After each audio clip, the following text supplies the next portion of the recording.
Ladies and gentlemen, boys and girls, children of all ages, Squares the Roundtable podcast presents Ivan Rivera,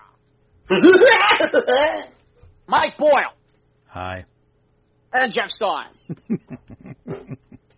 Let's get ready to suck it! Again? Yes. No, that's what she said. Mm-hmm. Hey, I wanted to really fast, because we don't usually talk about, we haven't talked about anything like this in a while. I'm just curious, did either one of you, I assume neither one of you braved out to go to the movies to check out Fast and Furious 9, right? Negative, sir, negative. Right, no, I was just curious. So,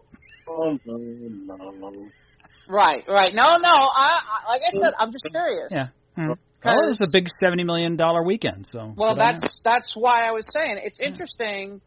That's it, that's where I like I said, I figured we'd start there because we're gonna go talk about other shit anyway.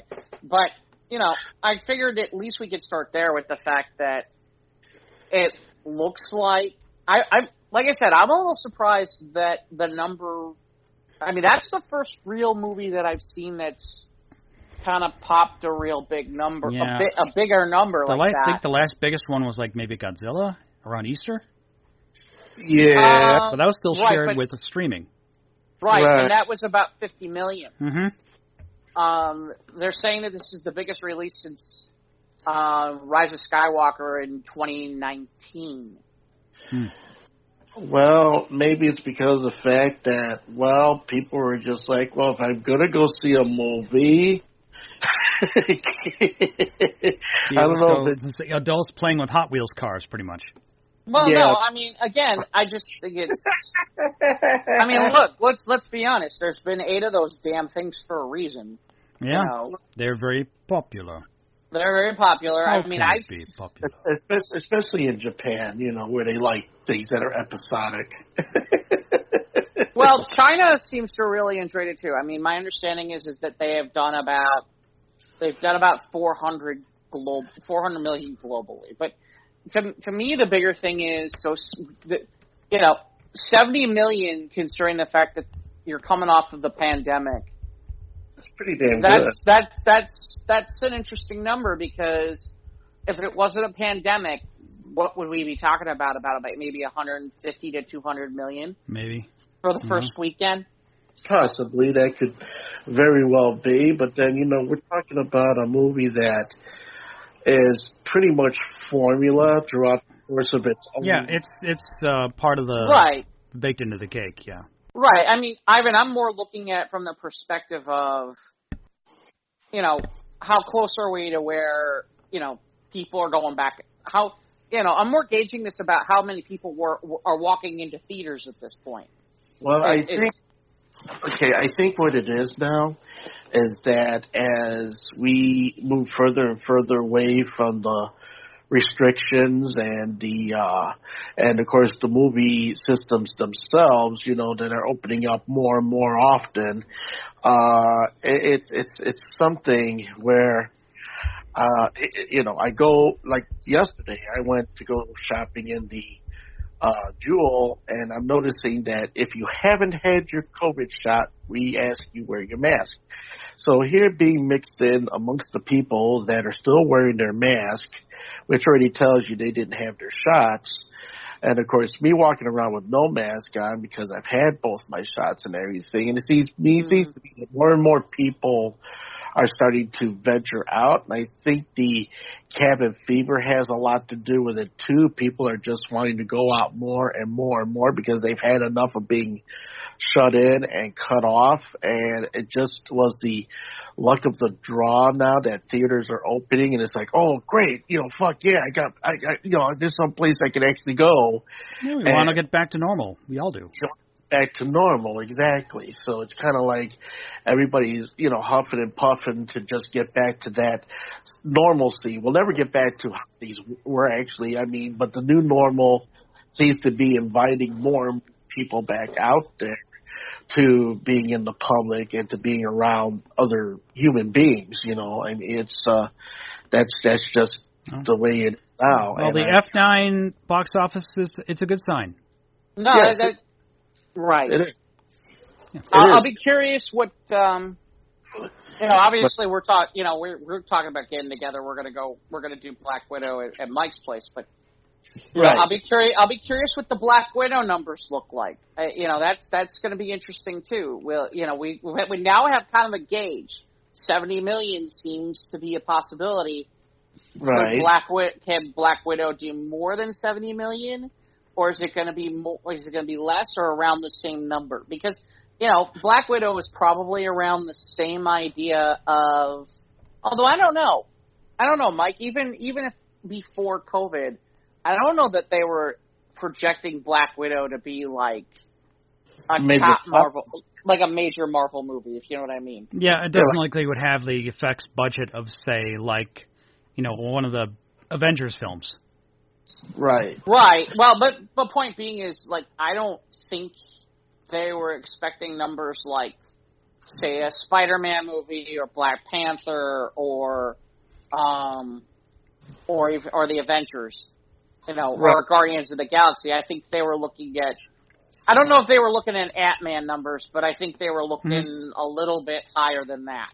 Well, if you combine the fact, we're watching it on a stream in comparison to people watching it in the theater. Who knows? Maybe the combination of the two worlds might give it those type of numbers, but again, it's right. But they won't. But the box office receipts won't combine the streaming numbers. Right. That they're not going to be. They're combining. I presume it's going to be less than the 70 for F9.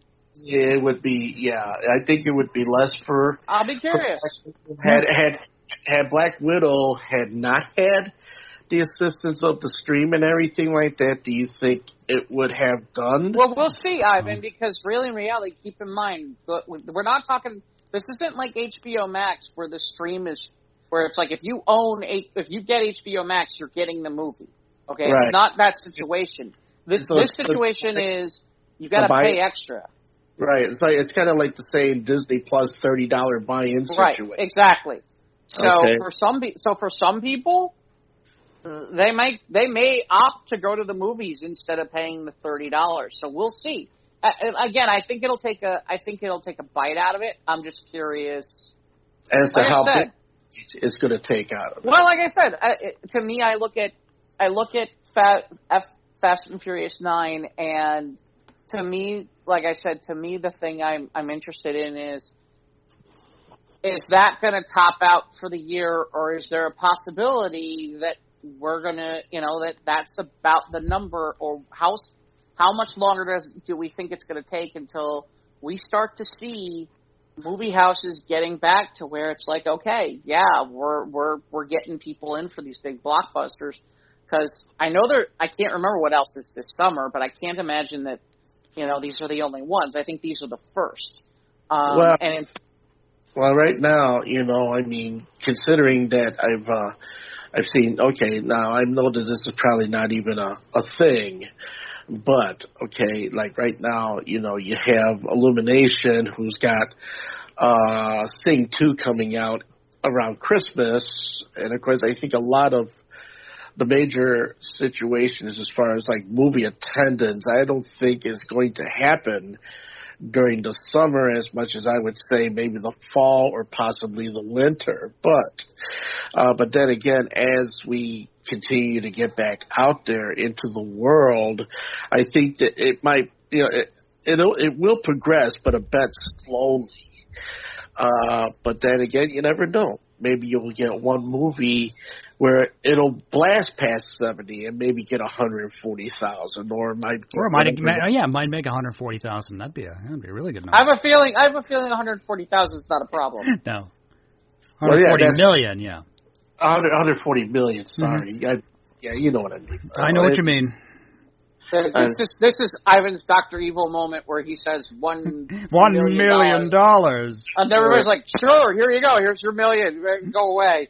10 million. $10 million. No, he's like billion. Oh, billion. Now we got a problem. $100 billion. Oh, yeah, okay.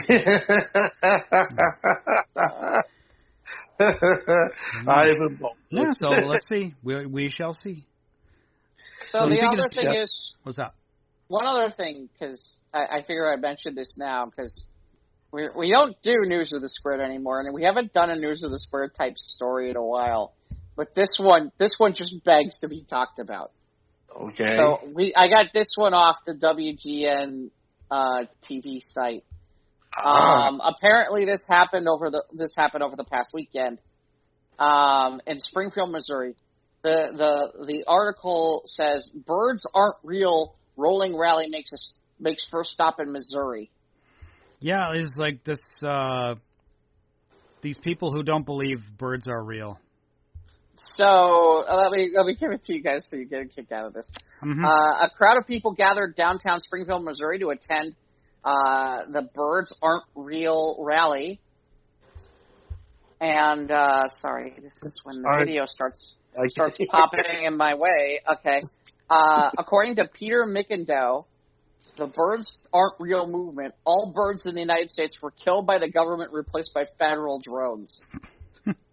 Oh yeah, I did hear about something like that. They were talking about. Oh, wait, this gets better.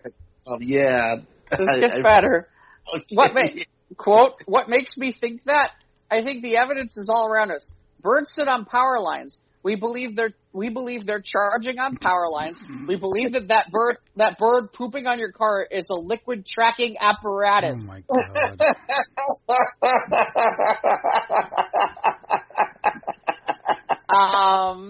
The movement, which has been fueled by online chatter as well as the mysterious flyers posted in cities across the USS, is currently on tour, and Springfield was the first stop.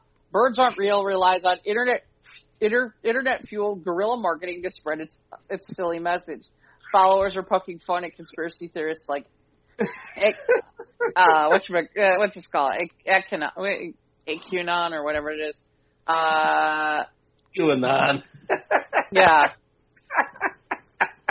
Since then, apparently the movement, get this, its fan base on Reddit, 360,000 subscribers. Oh my god! You got to see some of those. Some of those are ironic. Some of them are unironic. Some of them just are subbing just to see what these idiots. Well, are I get the impression about. some of it. Well, like I said, to me, it's like further proof that anybody will buy just about anything. Yeah. Because peoples are dumb. I work in retail. I know this. You get, that's why, Mark Twain said it best, fool and his money are soon parted. It's kind of like, okay, if you can sell it, people will buy it. And I gotta tell you, I suddenly have a lack of respect for Mark Twain. I was watching let me tell you what. I was watching The Chase the other night, and there was a trivia question on The Chase about which person asked Teddy Roosevelt to move Thanksgiving because it was on his birthday. And the choices were, I can't remember who the third choice was. One of the choices was P.T. Barnum. The other was Mark Twain. I can't remember who the third one was. The point being is, of all the answers, the answer was Mark Twain. Oh my gosh! I don't know. I've never heard of that. But anything is possible now in this new age of rewritten history. It's kind of like, no, that's rewritten. I don't think it's rewritten. I think it's legit. You think it's legit? Okay. No. It's. I mean, they're not going to put it on a game show if it's not legit. Come on. Well, okay. I'll give you that. But then, of course, you know what? The validity of game shows. It has been wonky at best since 21 back in the 1950s, where the guy was fed answers. I mean, there was a movie about it. So I don't think a scandal like that has come up in recent years, though. No. But like I said, I mean, sometimes you just kind of wonder if there's a little tilt to something. Well, in this day and age of Snopes and fact checking and the instant internet, you can determine whether or not those are bogus answers. Well, but if that's the case, man, yeah, that is kind of weird. But then, of course, also too, not to take away from you, Jeff, it's because Mark Twain has also been under fire for a number of different things. Okay, here we go with all the stuff that's going on with history, being rewritten and everything. Mark Twain isn't the guy who we thought he was. Just like we're finding out that people aren't what we thought they were. What? You mean you thought a guy from Missouri during that time frame might not be a little bit racist?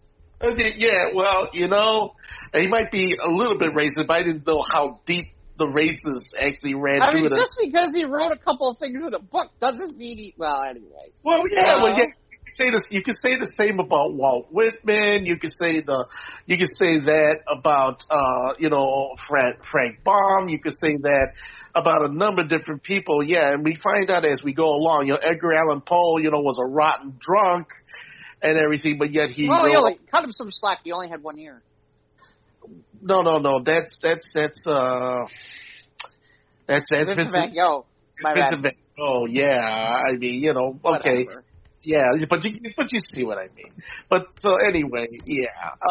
But getting back to the original point here.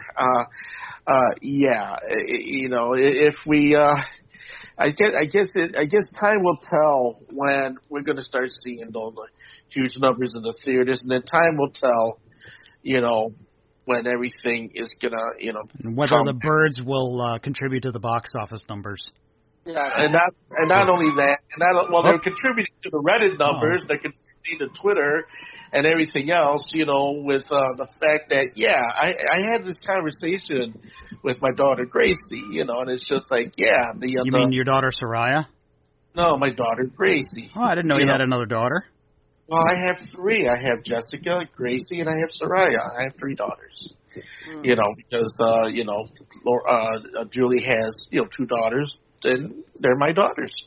So I had this conversation with Gracie, and she even brought up the fact that, those pigeons up there, those are drones. And I kept thinking, I just went ahead and I says, that's a very clever device. If they are indeed drones, they go ahead and they make their mark by shooting at you. Right, it's like the birds from The Incredibles.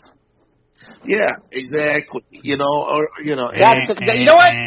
what? That's probably where they got that idea. Yeah, probably. Well, I wouldn't be the least bit surprised if somebody actually. I saw it when I was a kid in The Incredibles. That's what it is. I was smoking out in Sweden. Yes, the drones are pigeons, and there's hundreds of them outside feeding outside of the parking lot. We're gonna die. Hey, Mike, I'm looking at this article you posted on the Squares page about Ringo Starr's battle with a sex toy company. Yeah.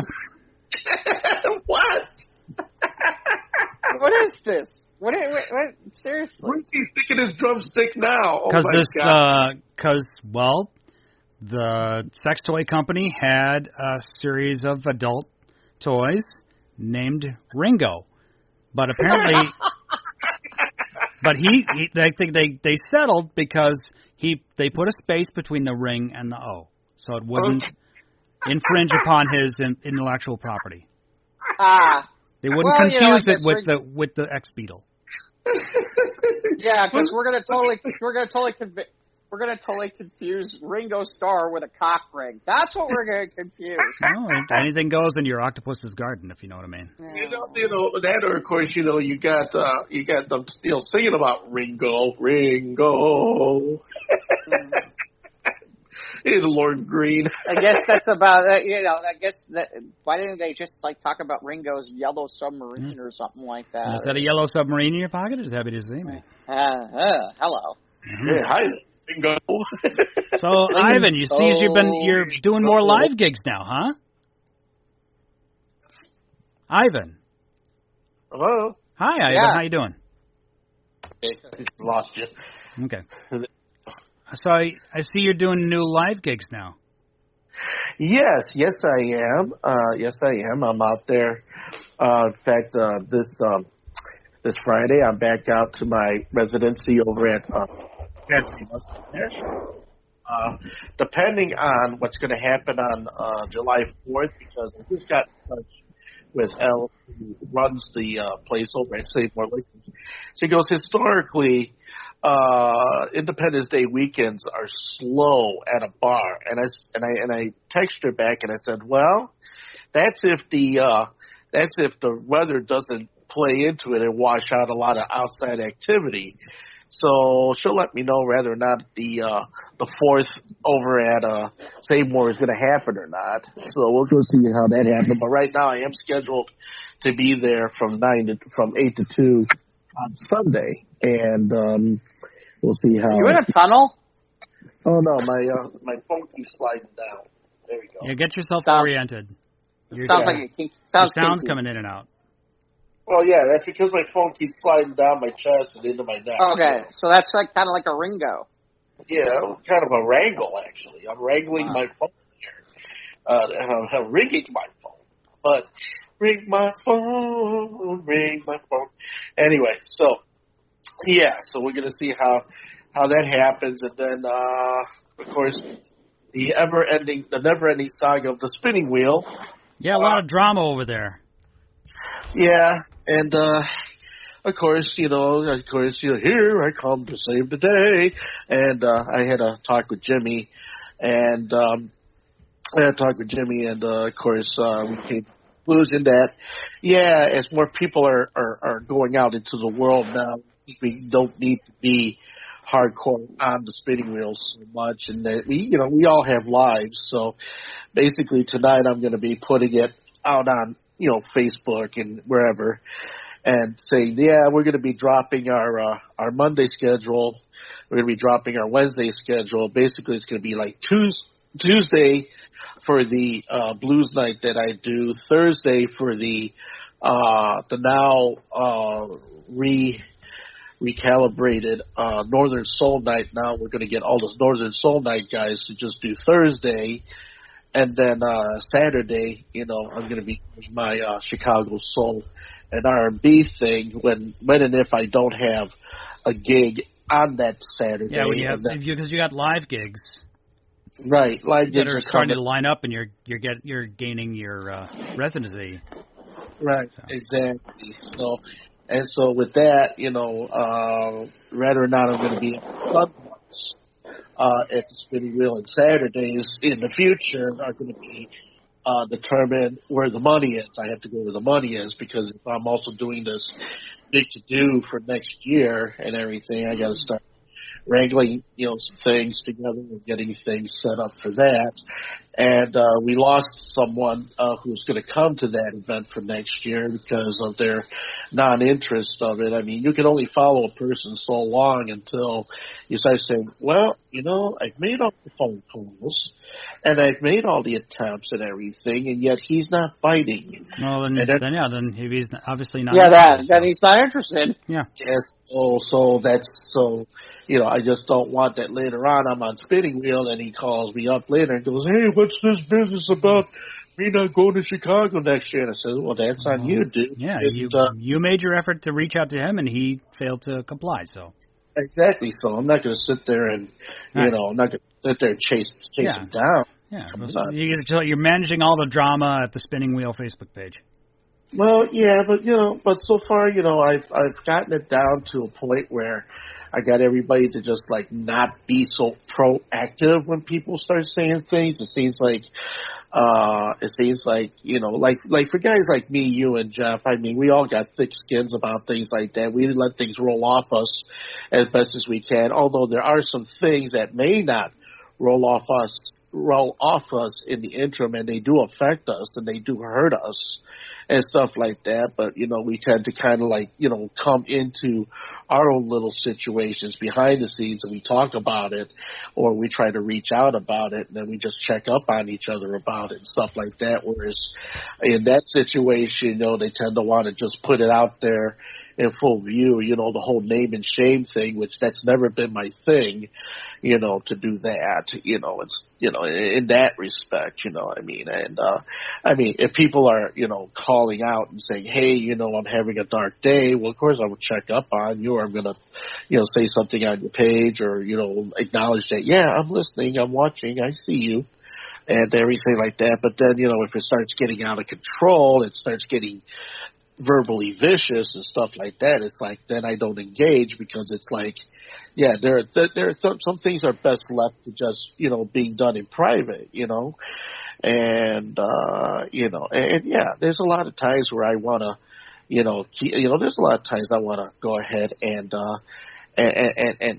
put my discontent out there. And I have, on some occasions I have, and, and I like the comfort of my, my personal friends, and then of course my Facebook friends who, say the lovely things and the nice things and the comforting things. And it's nice to know that that's there and everything, because, the fact that, the last 16, 17 months has been hell on everybody. And, when you sit alone, and you're just like, okay, why isn't anybody calling? Why isn't anybody just texting me back? Why isn't anybody just, and certain things start coming into your mind, and you start getting introspective and almost internalizing, certain things in your life, and it does get heady. And and now that a lot of more people are making the whole mental health situation a vibrant reality, which it should have been many years ago. It was a long time coming, and this is why also too I like doing the things that I do on Spinning Wheel, because if I could, help a person through an otherwise terrible day with my music or with my banter or me clowning in front of a camera, it makes me feel better too, and, when you put yourselves out there like that. So yeah, I when I do the whole trying to rein in the madness over at the Spinning Wheel and everything, it's done, behind the scenes and in a diplomatic order, because this is how I've tried to always do things. I like to think of myself as a fair man, I like to think of myself as well. I like to get all the sides. Okay, I heard your story. Let me hear this person's story. Let me become the judge of my own, sensibilities, and let me sort it out. Then I'll give you my my answer on that. Yeah. Well, the thing is that every time I see you post, it seems like you're the only voice of reason. It's like somebody will say something, and then there'll be something in the group chat, and then the pitchforks and the torches come out. Right, exactly. So so it's come to that where I've spoken with the other administrators, okay, because I talked to Paul Kirby, I talked to Diane and Leah Temple, which of course that's Diane Temple is Jimmy's wife, and of course Leah is Jimmy's daughter. That's why when you ever heard me refer to the Temple House, that's what I'm talking about. And Paul Kirby is a new hire, That's where synagogue is. Temple House. There you go. That's what synagogue is. See, I even keep a Jewish sensibility just for you, Jeff. I don't spin records on a Saturday. That's where I go. It's Baruch atah Adonai. I want to go to one of your services one of these days, Jeff. I really do. Spinning matzo. Yeah, me and you both. No way. I'm not going. I really go. I really go. I go spinning matzo.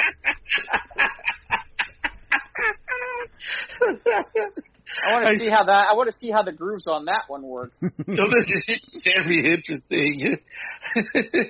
Although I do have a lot of Jewish records in my collection, so I do enjoy Kletzmer records and such, Oh God.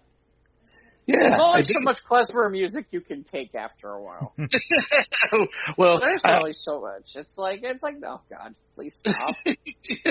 Well, the thing is though, because of my fascination with music in of itself, wherever it comes and everything, and the fact that, I got into the klezmer music thing, through Ziggy Elman, which of course he was part of the, the Frank Elmans, right? Or the Fran Elmans, or the Robbie Elmans. Well, Ziggy Elman, he was with a number of great bands, big bands back in the day. I just always love when you do this stuff, because it's like, the Furmans. You mean like the Ev Furmans, the Sausage King of Chicago Furmans? Is that what it is? That's me. I'm Abe Froman. Yeah.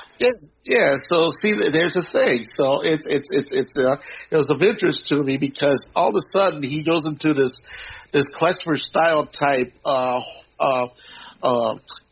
clarinet solo in the middle of this song arrangement, and I'm just like, wow, that's so fascinating. And then I go ahead and I check into Benny Goodman, and he's got a few pieces of that in there too, the Fredleck and those type of musical interludes within the framework of the big band music. And I'm just like, wow, this is fascinating.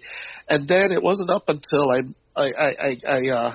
had gotten to work over at Logan Hardware, where I actually had a cat come in, and he had laid down a bunch of klezmer records, and I just one day just threw it on the turntable, and I'm just like, this is really fucking cool music. I like this, And I says the person who didn't get dragged when he was 5 to every klezmer concert on the planet Earth.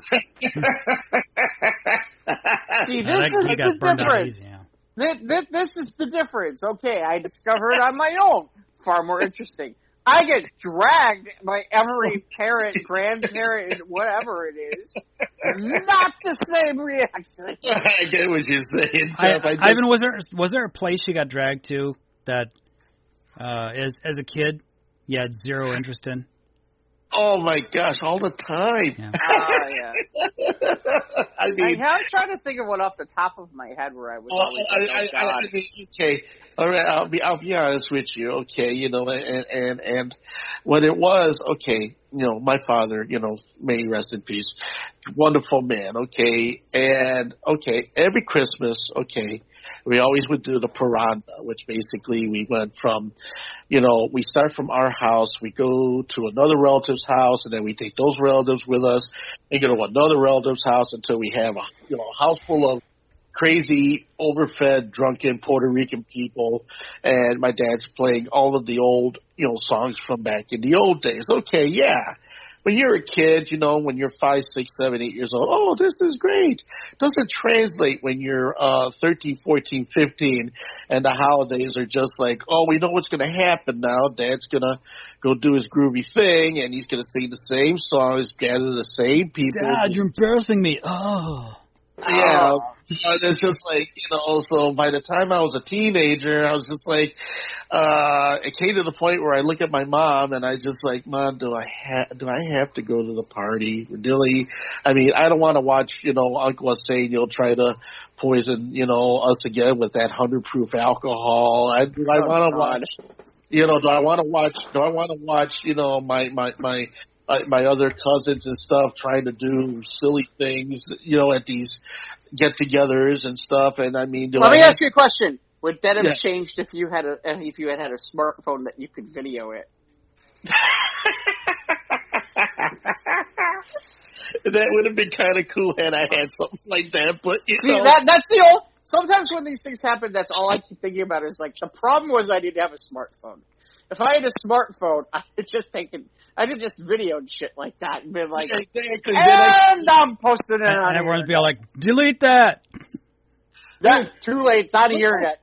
What the hell was that? Nobody was supposed to see that happen. Well, you should have done it if you don't want people to see it. But back then, we had were the good old 8mm silent cameras, which now looking at the old silent movies and everything, and my family would revel in laughter because I would take and put this Ricky Ticky piano music like the old silent movies of the 1920s. And sometimes I would purposely speed up or slow the films down just to make for comic effect. And it was I wonder where you got where. Gee, that sounds familiar. Where did you do that? Other places. Mm-hmm. So there's the point of it. Whose show did you used to do that to? That guy would. Oh, you're talking about Italian Rotten Theater? I mean, Is that what it was? Theater? Yeah, is that Italian, what it was? Yeah, because that was on a reel. Yeah. Oh my God. A deal that was barely held together with old yellowing tape and oxidation coming off every time you ran it. I mean, and you'd slow it down, and you start calling, you'd be like, and you'd turn it back, and you'd be like, I don't know what you're talking about. Everything's fine. And then you'd like pull the tape and wow. I think you're hearing things, Mr. Nuccio. And they always gave us the same thing every year for Christmas, and that panettone, which was kind of the equivalent of fruitcake. You know, makes Italian fruitcake, pretty much. Yeah, basically it made a better door holder than it. Some of it wasn't bad. With ice cream, it was good. It was all right. Yeah. An Italian fruitcake from an Italian fruitcake. You know, yeah. I tried warming it up to soften it, but it didn't work. Yeah, that helped a little bit, putting it in the microwave, yeah. Did you whack it? That might have helped. All I know is if you didn't eat it at a certain time, if you threw it at a piece of glass, you probably would have went through it.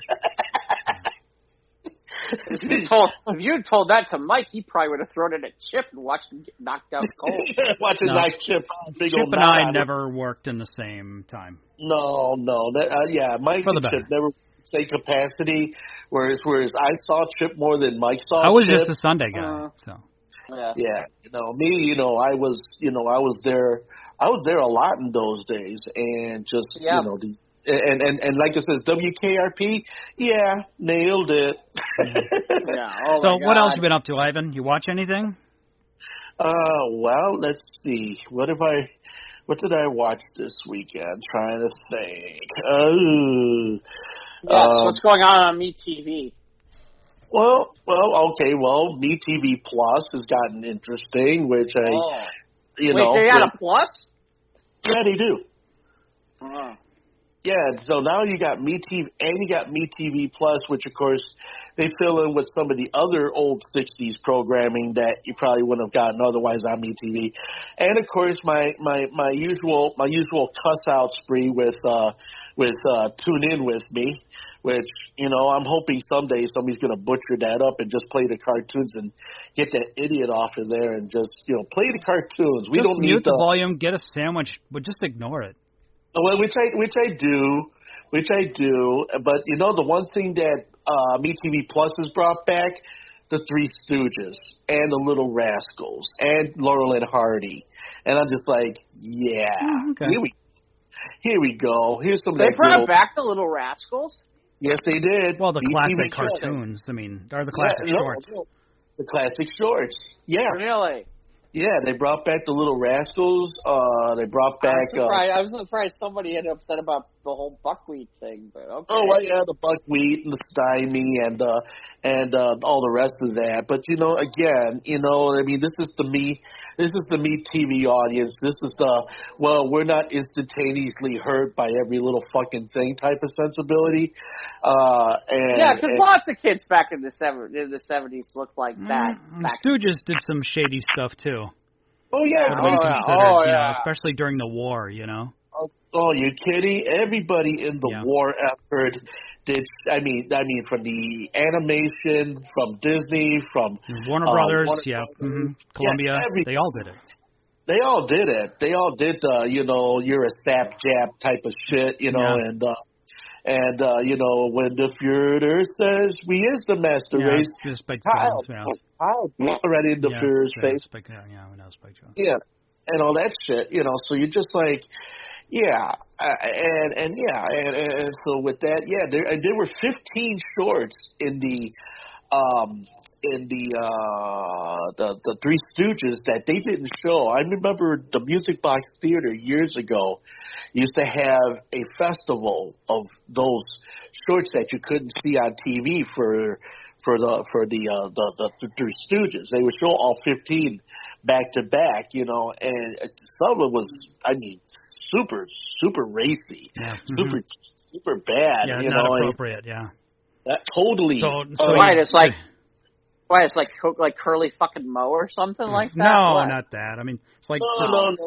It kind of go. Okay, they used to run that with the Great Dictator. Wait, they used to run the one where Curly fucks Moe? No. They used to run those. And where's Larry at that point? Well, Larry, Moe, and Curly basically made the consensus of those 15 shorts. Shemp wouldn't do those shorts. He's like, I'm not doing that.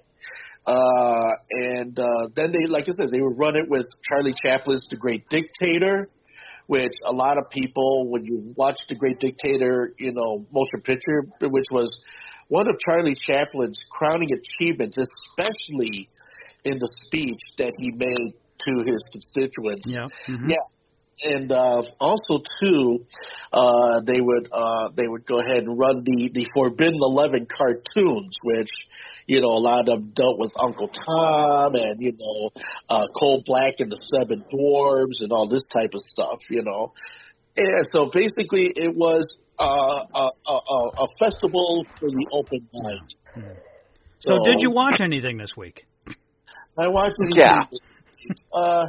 Let's see. I'm trying to think. Why all I want to think about is like Curly from behind grabbing Larry's hair and just basically never mind. Keep going. You were talking about what you watched this week. God. Oh. That's what we need. We need the gay Three Stooges porn. There you go. I'm sure it's out there. The Gay Stooges. That would be. I'm sure. Somewhere in the world. All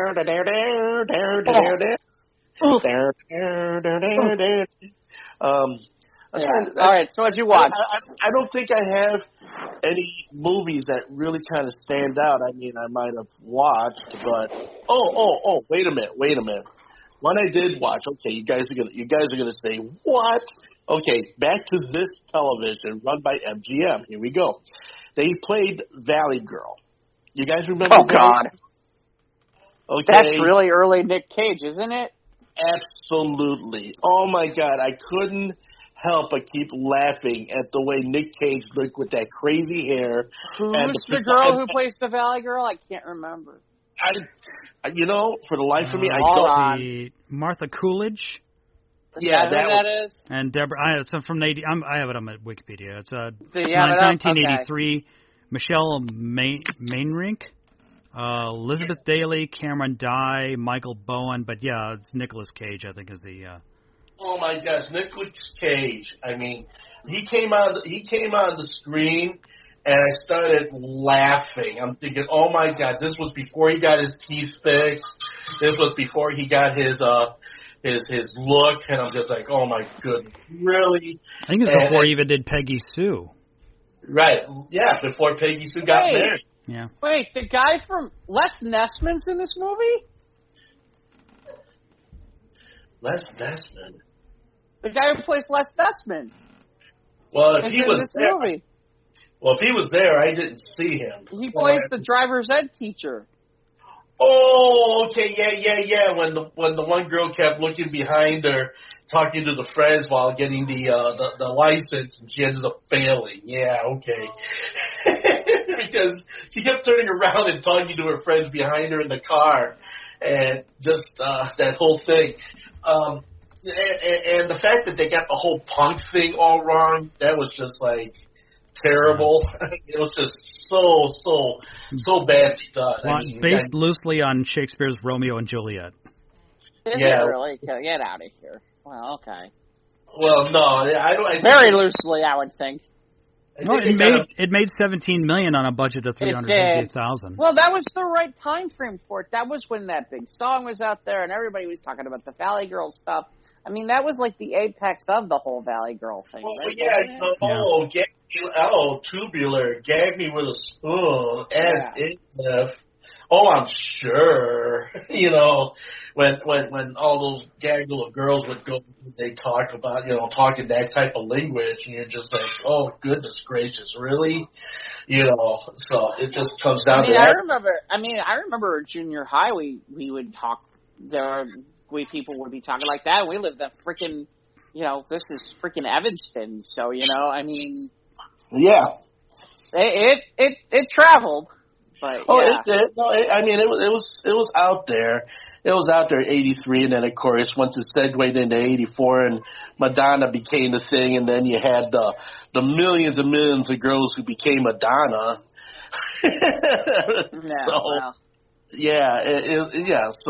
Watching that and watching Nicolas Cage in that movie, and I kept laughing, and Julie just kept looking at me like, "What's so funny?" And I says, "I can't imagine a guy who was in National Treasure, Peggy Sue Got Married, and all these other movies, and I'm looking at this movie here, and I'm thinking, geez." Not something I would want to have on my resume, Wow. I mean, that was like really early back in the day. I mean, there's some other movies that Nicolas Cage has done in the period of when his career has not been so good recently that might be worse than Valley Girl. Well, yeah, that's true. There's some current movies right now that Nick Cage is making that don't even go to the movie theater. They go straight to video. Or they go to whatever. They go to straight to something where DVD, straight to DVD. Nicolas Cage is making more movies. Yeah. Wow. I mean, last thing I saw that was viable was National Treasure, which, he was pretty good in that, But yeah, it's kind of like I'm trying to think of, hold on a second. Now I want to go look at Nick Cage's IMDb for. Okay, there you go. I feel like there's gotta been. I mean, I know that he's had some really. I mean, the worst is at one point they were literally talking about him playing Superman at one point, which I don't even know what there were some screen tests. I remember. They're out there. Oh yeah, the pictures are out there. Yeah, he was supposed to play Superman, and it's not good. Not good. Didn't they consider him for a Batman role too? Not that I know of. No, I don't think. Well, hold on a second. Where the heck is the? Just give me the IMDb. Where's the freaking filmography? Oh, there it is. Their actor. Yeah, he's still making movies. Let's see. Okay, yeah. Let's see. Well, let's see. In fairness, he did a voiceover in The Croods recently. Yeah, he's the dad in The Croods. The dad Croods. So I mean, that's technically. Oh, that's right. He's in Into the Spider-Verse. Yeah, he was Spider Noir. Right. So he's done a couple of things where it's been not so bad, but yeah, he's otherwise there's still quite a bit here. I'm trying to see if there's anything that stands out. That immediately. Well, he was in was he in a Snowden movie? Wow. Yeah, it starts to get ugly here for a bit. Okay, well here's the Ghost Rider sequel in 2011. Okay. I mean, there's some stuff here where I'm looking at it going, okay, this is really stuff that I've never even heard of. Some of these movies. Yeah. I'm just trying to think of where the heyday of Nick Cage ends. I mean. Yeah, he did that Sorcerer's Apprentice. He was in Kick-Ass? Okay, I guess he was in Kick-Ass. See, it's weird because he has points where it's oh, okay, he did a couple of decent mainstream movies, and then it goes back to horrible shit. I guess it goes back to I got to pay my bills. Yeah. Yeah, here the National Treasure sequel is 2007. So, yeah, I mean, really... Yeah. I mean, the scary part is that if I go any further, back into the earlier 2000s, it doesn't get... Some of this stuff doesn't get much better. I mean, okay, Ghost Rider is here. I saw the first one. I never saw the second one. After the first one, I wasn't going to see the second one. No. When there's the one scene at the end where Ghost Rider is, sitting there going, waving his finger going, I was like... I'm done. That's it. I'm not watching these anymore. This is bad. Yeah. Yeah, wow. Boy. Nicolas Cage doesn't have a lot of... I mean, there's nothing ooh, okay. I mean, the first thing that I'm looking at where I'm like, oh, okay, is Gone in 60 Seconds, and that's 2000. Wow. Yeah, it's... It was Faced Off with John Travolta. Right, but that's 97. I mean, wow. that's his heyday. I mean, that's kind of his heyday. His heyday is there's this period here, right after he wins Best Actor in Leaving Las Vegas, which, by the way, if you've never seen that, You should, just for Elizabeth Shue being naked. Hello. Mm-hmm. Well, I seen Leaving Las Vegas, and it's depressing. Well, no, I saw again. It's the if you go to regular antenna TV and check out this THI's this channel, yeah, it's all the MGM movies that you probably would have never thought of seeing had you just not thought of seeing them. Oh, I saw the Sunshine Boys with George Burns and which was actually kind of good. That Sunshine Boy. For all those youngsters who might be listening, let me see. George Burns was a comic that was once upon a time a great comic back in the day. Well, yeah. Well, I mean, they were doing a Walter Matthau iconathon on this TV. Based on the Neil Simon play, yeah. So they did the Sunshine Boys, which was 1975. Then they went back to 1967, and a movie that I saw one other time when I was a young man, called The Guide for the Married Man, which was actually very funny. And it was very 60s. Okay, let's face it. I mean, they just kind of, you got Walter Matthau, and he's got this best friend who's a lawyer, and his friend would keep trying to talk Walter Matthau into cheating on his wife.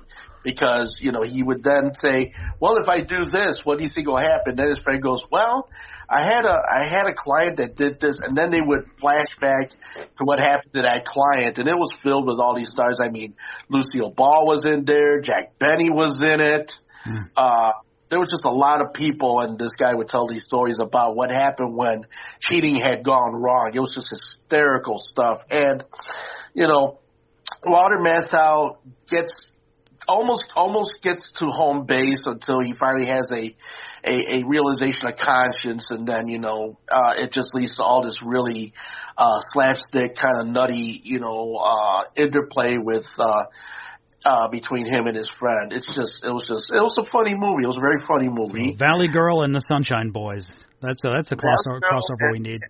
Yeah, Valley Girl and the Sunshine Boys. And what is this Valley thing? It just made the Valley Girl thing just made me laugh because it made me think about Fast Times at Ridgemont High, which was of course a much better movie.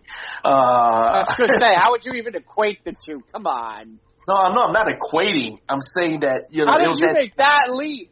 I'm like, Valley Girl to Fast Times at Ridgemont High. I don't think I could get that leap. Okay. Well, the reason why I'm saying is that back in that time and place, when they were doing these kind of movies, which they did seem to make a lot of these kind of movies. I mean, I don't think that the guy who was doing 16 Candles and Pretty in Pink and all the rest of those types of movies and everything. And then you had all these other studios trying to come up. You mean John Hughes? Yeah. Well, yeah. Yeah, that's what I'm saying, John Hughes. We're making up those kind of movies, and it seems like every other studio was trying to catch up with John Hughes, which, with mediocre to poor results, Wow. Yeah. Well, So that's because John Hughes was a national treasure, but Well, yeah, of course. Let's see, what else? I think that's pretty much it outside of just what I'm doing, the live gigs, home television. I'm going to see Sing tonight because, I saw the rushes for Sing 2, and I really liked what I saw. It was a good film. Is there a preview out for Sing 2? I didn't. Yes, there is. They made it. I've seen trailers for it. It's out there. I don't know when it's going to happen. Have they really? Oh, okay. Yes. The thing about the trailer is the first 4 or 5 seconds, you're like, oh my God, it's the thing of nightmares. I don't know what the infatuation is with the guys at Illumination, with the band Systems of a Down. And it's like. Yeah, it's scheduled for release on July 2nd. Right. Oh, is it really? Is it that soon? Mm-hmm. Wow. I thought they were a Christmas time release. It was originally scheduled to be December of last year, but they pushed it forward, obviously. Interesting. Wow, I have not seen a lot. I was pressed for that. I've not seen a lot of. No. So tonight I'm going to see. You said July 2nd? That's Friday. It's being released Friday? Yep. I thought it was good. Because according to the releases I saw, they say this Christmas. I think maybe that might have been last Christmas when those. Hold on a second. Oh yeah, it was. Yeah, it's been scheduled. Yeah, it's scheduled to be theatrical release in the United States on December 22nd. Yeah, it is this Christmas. Okay. Originally it was going to be July. Originally it was going to be this year, but now they pushed it to Christmas. I was going to say I would imagine they would do a little bit more promotion for that because the first one's been. You've never seen the first one? No, I've never seen the first one. No. Oh, that's. I'm in for a treat. Yeah, it's good. Okay, good. That's a good movie. Okay, good. By the way, this is the movie. How what's his name gets the Elton John movie. Taron Egerton. Yeah, Taron Egerton. Yeah. He does. Go ahead. Yeah, see, he was he actually this is it's how he got the role for Rocket Man. Right, because he does I'm Still Standing in the movie. Yeah. Oh, okay. Well, there's the puzzle pieces coming together. Okay, cool. Oh no, he does a really good rendition of "I'm Still Standing." It'll be later in the movie, but you'll catch it. And there's no question that like someone had to see that movie and go, "Oh yeah, we're getting him. That's who we're getting to play Elton John," especially because he's British. Right. So it's just like because when I first saw the previews of the first thing, I wasn't that interested. Okay, because it was just like, oh great, here comes another. No. I just thought, it's lost in another batch of CGI, which in a world of is it better than all the other CGI that just tries to be good? Oh no, so the music's great and it's funny.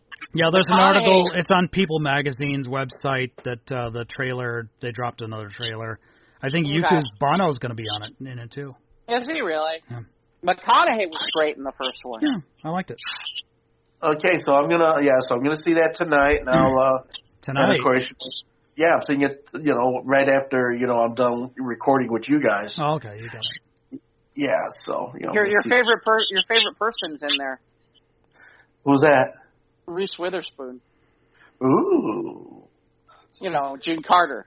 Yeah, she did fine as June Carter for the music. Right. Well, she's good in this one too. I have to say, in fair response, Reese Witherspoon did a great June Carter cast. I just lost all respect for her when she did that thing with the cop when she says she kind of pulled the "Do you know who I am?" when her boyfriend or husband or whatever was driving drunk. Right. To intimidate the cop with her celebrity status.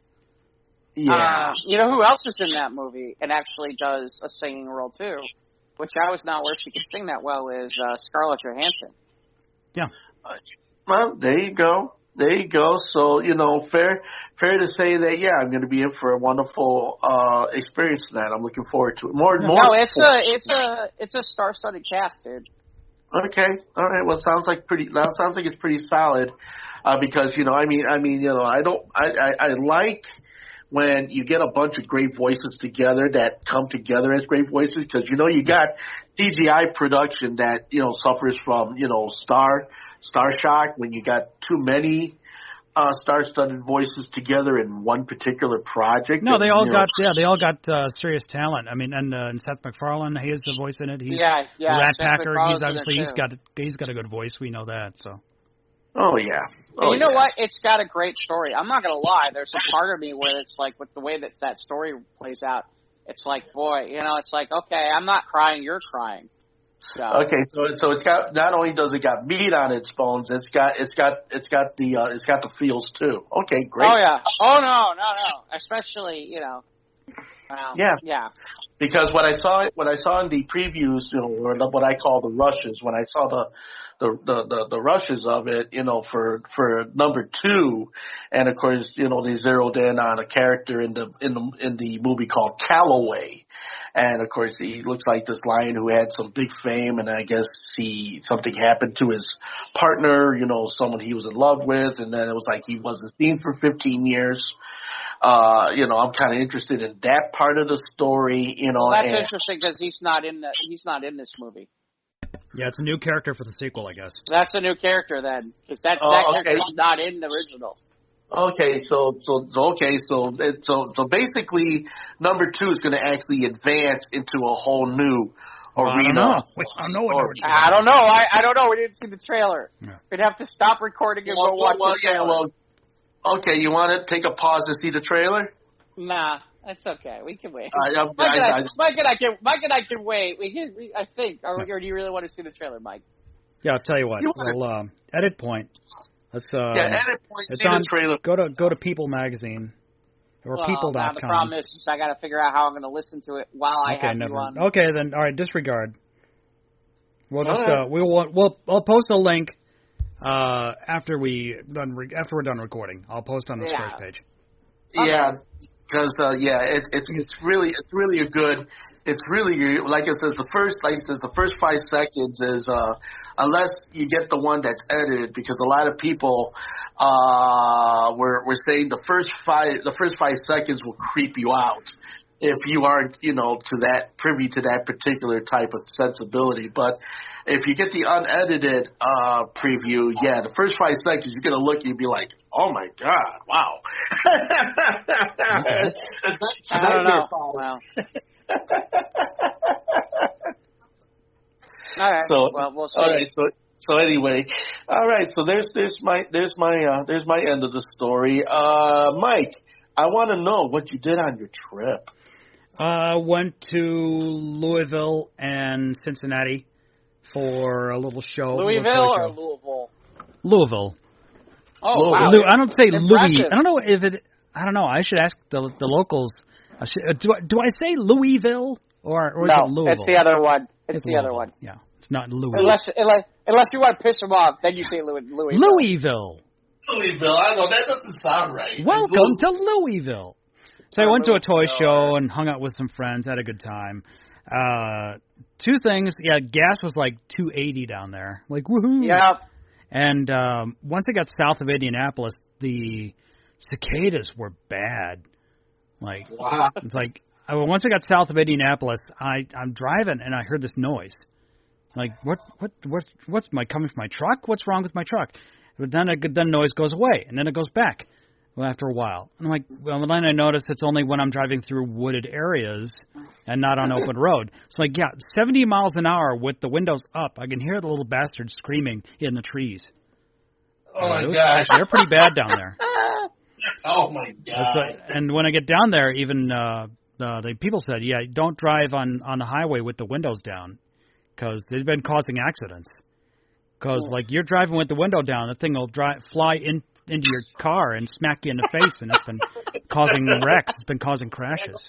Those are fat, juicy bastards. Yeah, those, and when they're coming at you fast, they'll death by cicada. You don't want death by cicada.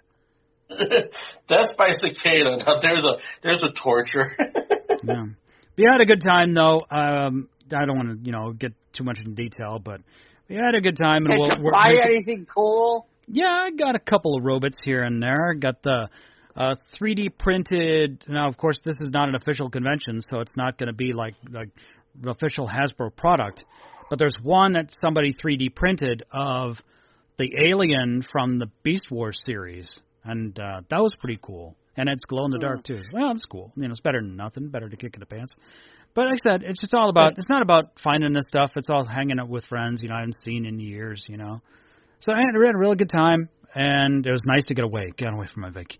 Did you actually get to see? Well, you were probably at the convention. You didn't actually hang out down there and check things out at all, did you? No? We hit a couple of vintage stores, which were cool, like 3 different vintage toy stores. Because in season 3 of the toy stores, a toy store near you is on Amazon Prime. You can catch that if you have Amazon Prime. I do. Cool. Yeah, that's cool. That's just tells the story of these little mom and pop stores that resell, vintage toys from the 70s and 80s and whatnot. But yeah, I had a couple of the vintage stores in Cincinnati before we headed down to Louisville, and had a great time. Got a vintage, old, like, you know, in when Transformers was its heyday, when it first came out at 8045, they did something called label slapping, which was putting Transformers product on everything to sell any ancillary merchandise, not just the action figures. And I have one. I have this little AM radio. It's just like it's the Autobot symbol, but the front opens up to reveal like an Optimus Prime face, and it's complete with its battery cover and the polyvinyl strap. And we put the battery in and flipped the switch, and it worked. And because it was only AM, so we're hanging out in the hotel room, and I put it up in the windowsill, and I find a music station, and it was putting out pretty good sound. So I'll show it to you. I'll show it to you guys when when you get them down. It's fun, and for 36, 37 years old, it puts out really good sound for its age. So for AM, well, it is Optimus Prime. That's right. Yes, of course. Yeah, it was great. As I said, I had a good time down there, and it's nice to get away from work. I wish I had known you were going to Louisville, because I would have told you definitely. I mean, I know you weren't going down there for just a lot of stuff, but the one thing I would say is the Louisville Slugger Bat Company is an amazing tour, and they usually give out free product. Yeah, when the last BotCon was there in 2016, they had a tour of one of the bourbon breweries. Mm-hmm. Nice. And I think they have a couple of, I'm thinking it was in Memphis, but I think they still, maybe like one or two music museums or something like that. There's a lot of history in there, in downtown. But downtown Louisville, yes, there's no shortage of, you know, shirtless, homeless people pushing shopping carts. But, so we mostly stayed in our building. We were going to get dinner at this one smokehouse, because it's right next door. The hotel we were at was right next door to the KFC Yum Center. Yes, it's called the KFC Yum Center. No, I've passed it. I've driven past that place. It's right there on the Ohio River. Right there, those at the Golf Place Hotel. It's a really nice hotel, and they remodeled since I was there in 2016. It's the interior looked, the colors looked different. And they had a nice Skyway bar, and yeah, it was good. Fresh. Had a nice time down there in Louisville. And were there any Autobot girls, or were there just the guys? No, it was mostly dudes, and I say about 90-95% of us were unmasked. And here's one thing: when I got to because I stayed in Cincinnati Wednesday night, and then Thursday we hit the shops, and Thursday afternoon we went down, and we spent Thursday and Friday night in Louisville. But Wednesday night I got into Cincinnati, which is pretty much right across the river in Cincinnati, in Kentucky.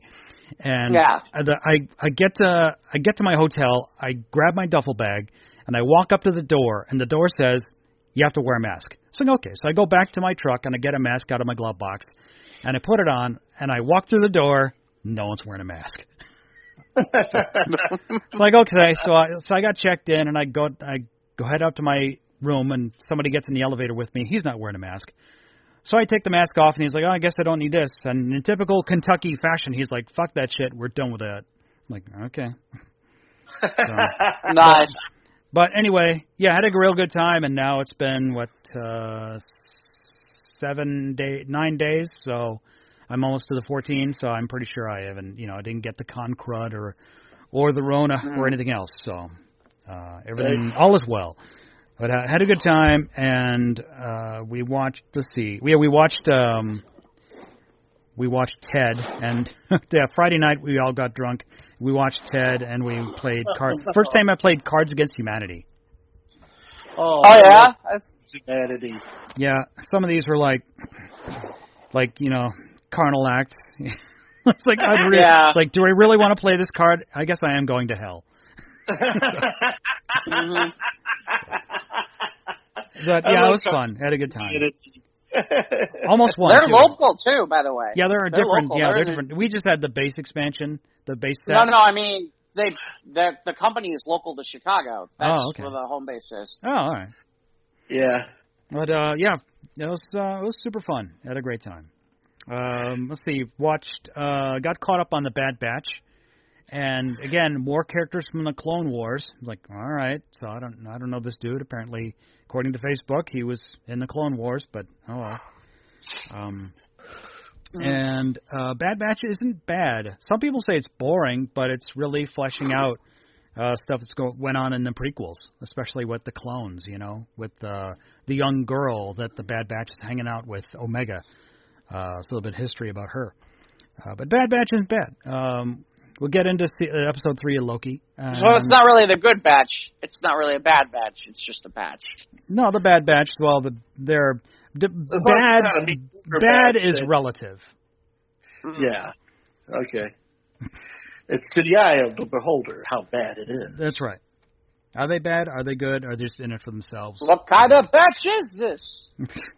It's the bad. What is this? Some sort of bad batch? Dun, dun, dun, dun, dun, dun. Title screen. Anyway. No, because we're bad, Because we're bad. We're bad. That's not klezmer. What else? Haven't watched much. I watched episode 3 of Loki, and I know you're not digging it, but I'm enthused. I'm enthralled. Bored. Okay, fair enough. I mean, episode 3 was kind of like. As long as we're going to talk about it right now. Felt like an episode. Well, felt like an episode of Doctor Who to me. This last third episode. Well, and I've never watched Doctor Who, which explains why I never did. Well, it's really out there, and they just they travel to a destination, and spoilers, they don't get to it, and so we're left at a cliffhanger at the end of episode 3. Right. But we learn a bit more about the TVA, and but have we confirmed that this Sylvie is she the Enchantress, or is she just a female Loki? Nobody knows. I don't think we're going to know for a little bit, and we may not know for a little while. They just may keep the mystique on just so it gives you the chance to say, "Oh, well, there's the intrigue of it," I mean, the thing to me is, look, you're 3 episodes in now. It's like, all right, where are you going with this? I mean, it's really clear at this point that to me, it's like, okay. Clearly, and apparently somebody told me that he's been off filming in the new Thor movie, so I guess I missed that part, which is, okay, obviously Loki's not going to die here.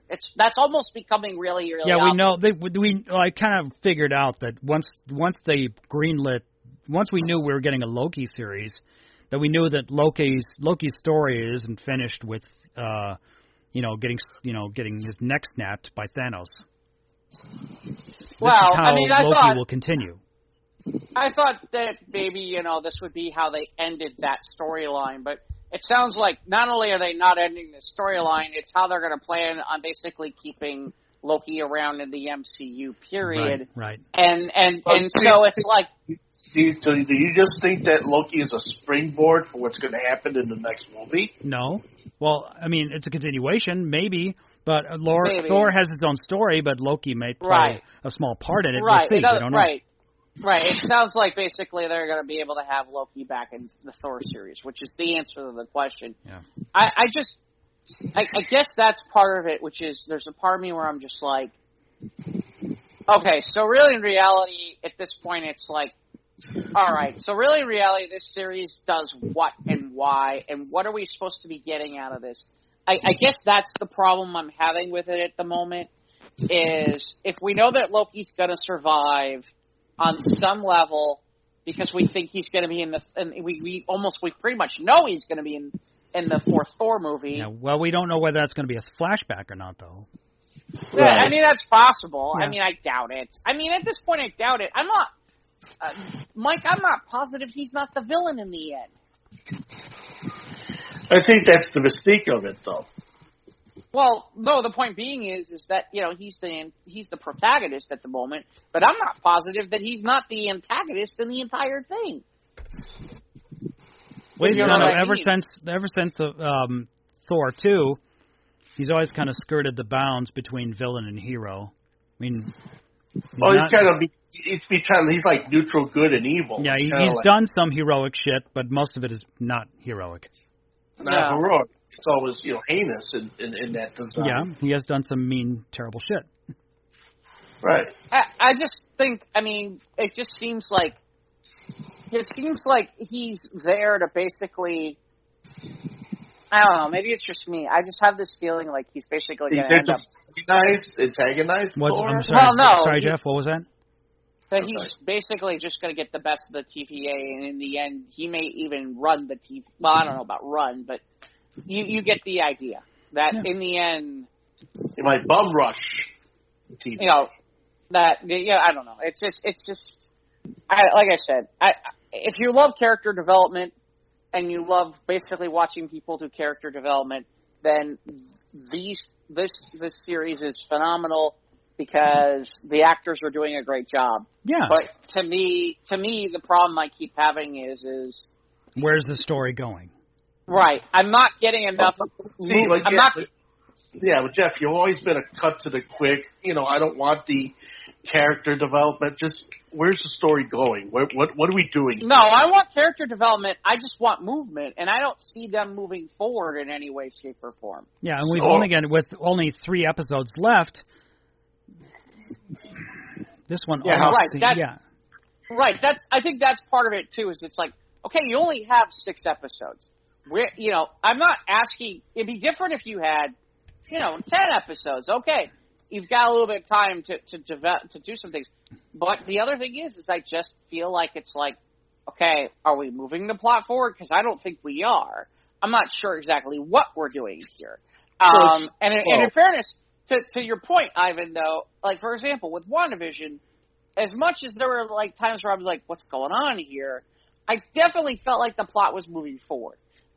In fairness, by the end, I didn't necessarily like some of the things that they did, but they did move the plot forward.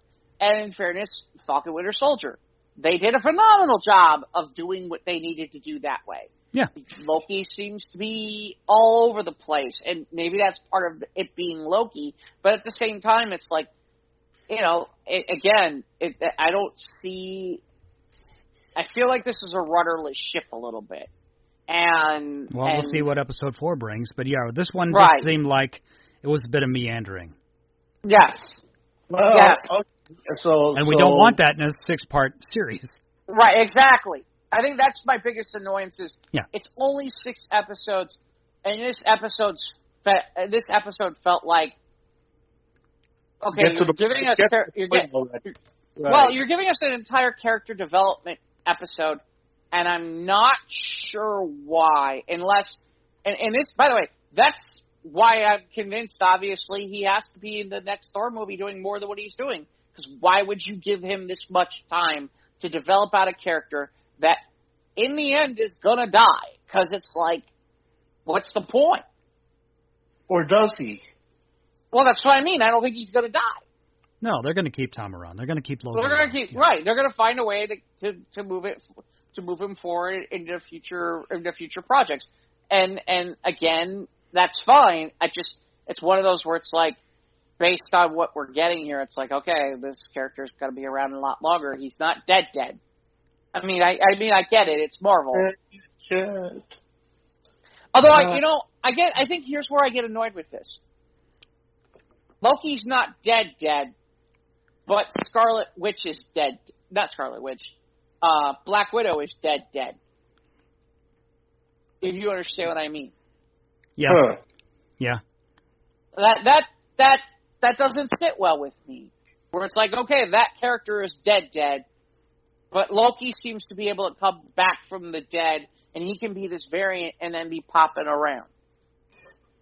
Well, maybe because if the writers are saying, well, what kind of a shelf life does Loki have against what kind of a shelf life does Black Widow have? Well, I don't think you want to go down that road. Okay. Black Widow's been around in the MCU longer than Loki. Right, well...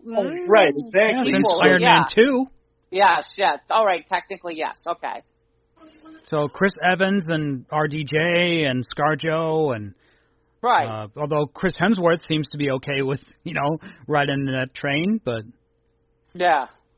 Well, hey, let's be honest. I mean... We all got to make rent. Right. I think his reaction is I enjoy playing the character. Look, I'm not convinced at some point. I mean, that's the other thing I find interesting is it's like, I think that's the part where I'm a little bit annoyed on it is it's like, okay, there are certain people you're making dead, and there are certain people you're not making dead. And I'm a little bit like, why are we like this? Yeah. Why are some people dead, and other people are? Why are some characters dead, and why are some characters they can't afford Robert Downey Jr. Well, but I'm not talking about Robert Downey Jr. Hold a second, we're not talking about Robert Downey Jr. Yes, we are. He's dead. Right now. Yeah. Right now. Okay, but why we can't afford Scarlett Johansson? Well, never say never. We got this thing called the multiverse now. Right. Well, but she's dead right now in the multiverse. In the quote-unquote sacred timeline, which was supposed to happen, according to TVA, but... Right, well, but that's my point. I'm kind of like looking at this going, well, why does one person seem to get to do that and another does... Well, anyway. To me, I mean, I'm surprised there aren't certain people out there going, Marvel is sexist because they brought Loki back from the dead. Well, he's a man. Who's to say if Black Widow makes $500 million, who's to say that they won't bring back ScarJo for another sequel before Infinity War? She said she's done. Well, she said she's done. She wants to be done then. Well, I think she's done because the money. I think the contract's done, but we'll see. I mean, money makes for strange things to happen, and I'm sure if they get the money from Black Widow, I mean, if I were Scarlett Johansson and if they waved that kind of money in front of me, for me to not want to do it one more time, I don't think that would be a wise thing. Well, but hold on a second. Keep in mind at this point, if Scarlett Johansson wanted to do another if they wanted to do another Black Widow movie, I hate to say it, that is way down the line at this point. I mean, we're talking it could be we've got the MCU planned out through 2023. Right. So we're talking about another 2 to 3 years before she could even be doing another movie. I mean, look at how long it's going to take them to get to look at how long it's taken them to get to a Black Widow, Black Panther sequel. And in fairness, it's kind of interesting because, maybe if they had figured out a way to rush a Black Panther sequel, they'd have gotten one. But, that's neither here nor there. Nobody knew that was going to happen. Yeah. So anyway, Jeff, what have you been up to? Well, I did some Star Wars RPG on Saturday, and it's kind of weird because the thing about it is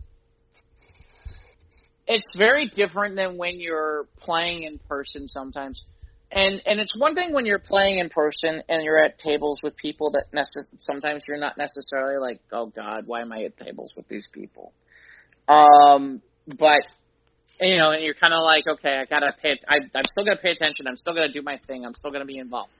It's another thing when you're in front of your computer and you're going, hey, you know what? I could play out of the park baseball while I'm doing this.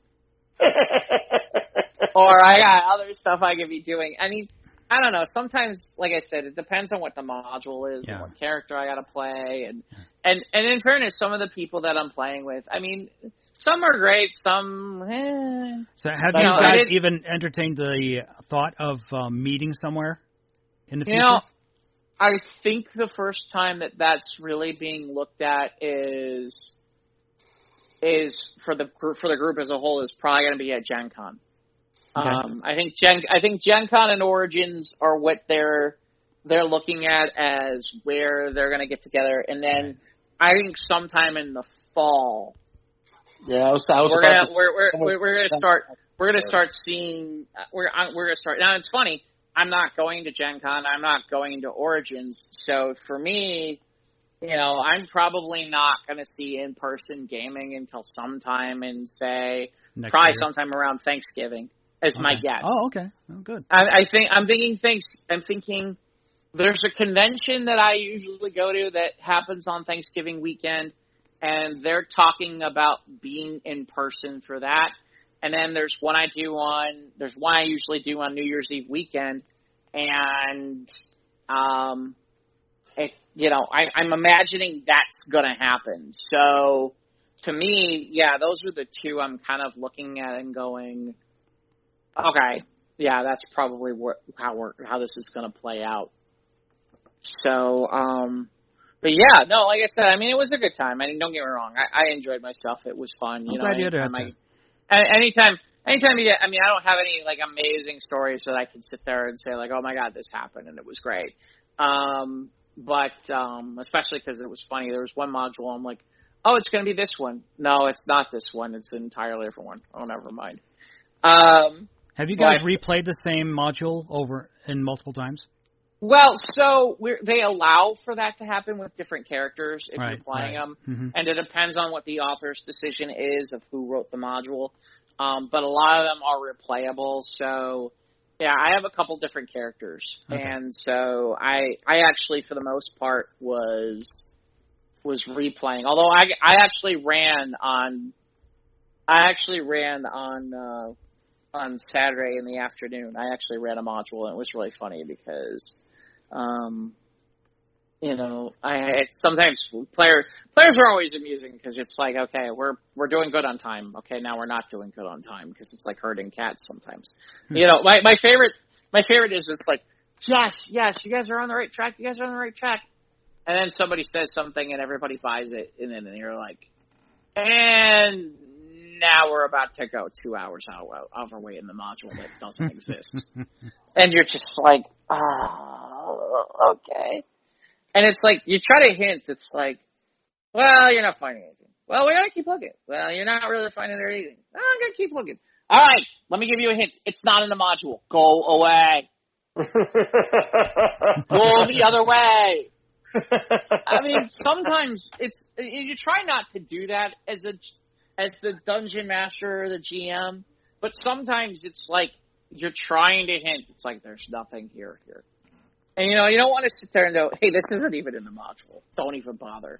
I mean, you're trying not to do that. You're trying to let the players do their thing. But when they put 2 and 2 together and get 35, there's just not much you can do. And the problem becomes when good players, for some strange reason, start listening to people with bad ideas. that becomes the other problem. It's like someone someone postulates something and everybody thinks it's a good idea, and you're like, that is the dumbest thing I've ever heard. Not only is it dumb, that's gonna get you all killed. But I'm not gonna say it. Like, how do I graciously exit out of this bad idea? Well, no, the problem is that I'm not the one who needs to exit out of the bad idea. I'm the one running the game. I'm the one looking at the clock going, okay, we technically need to be done by a certain point.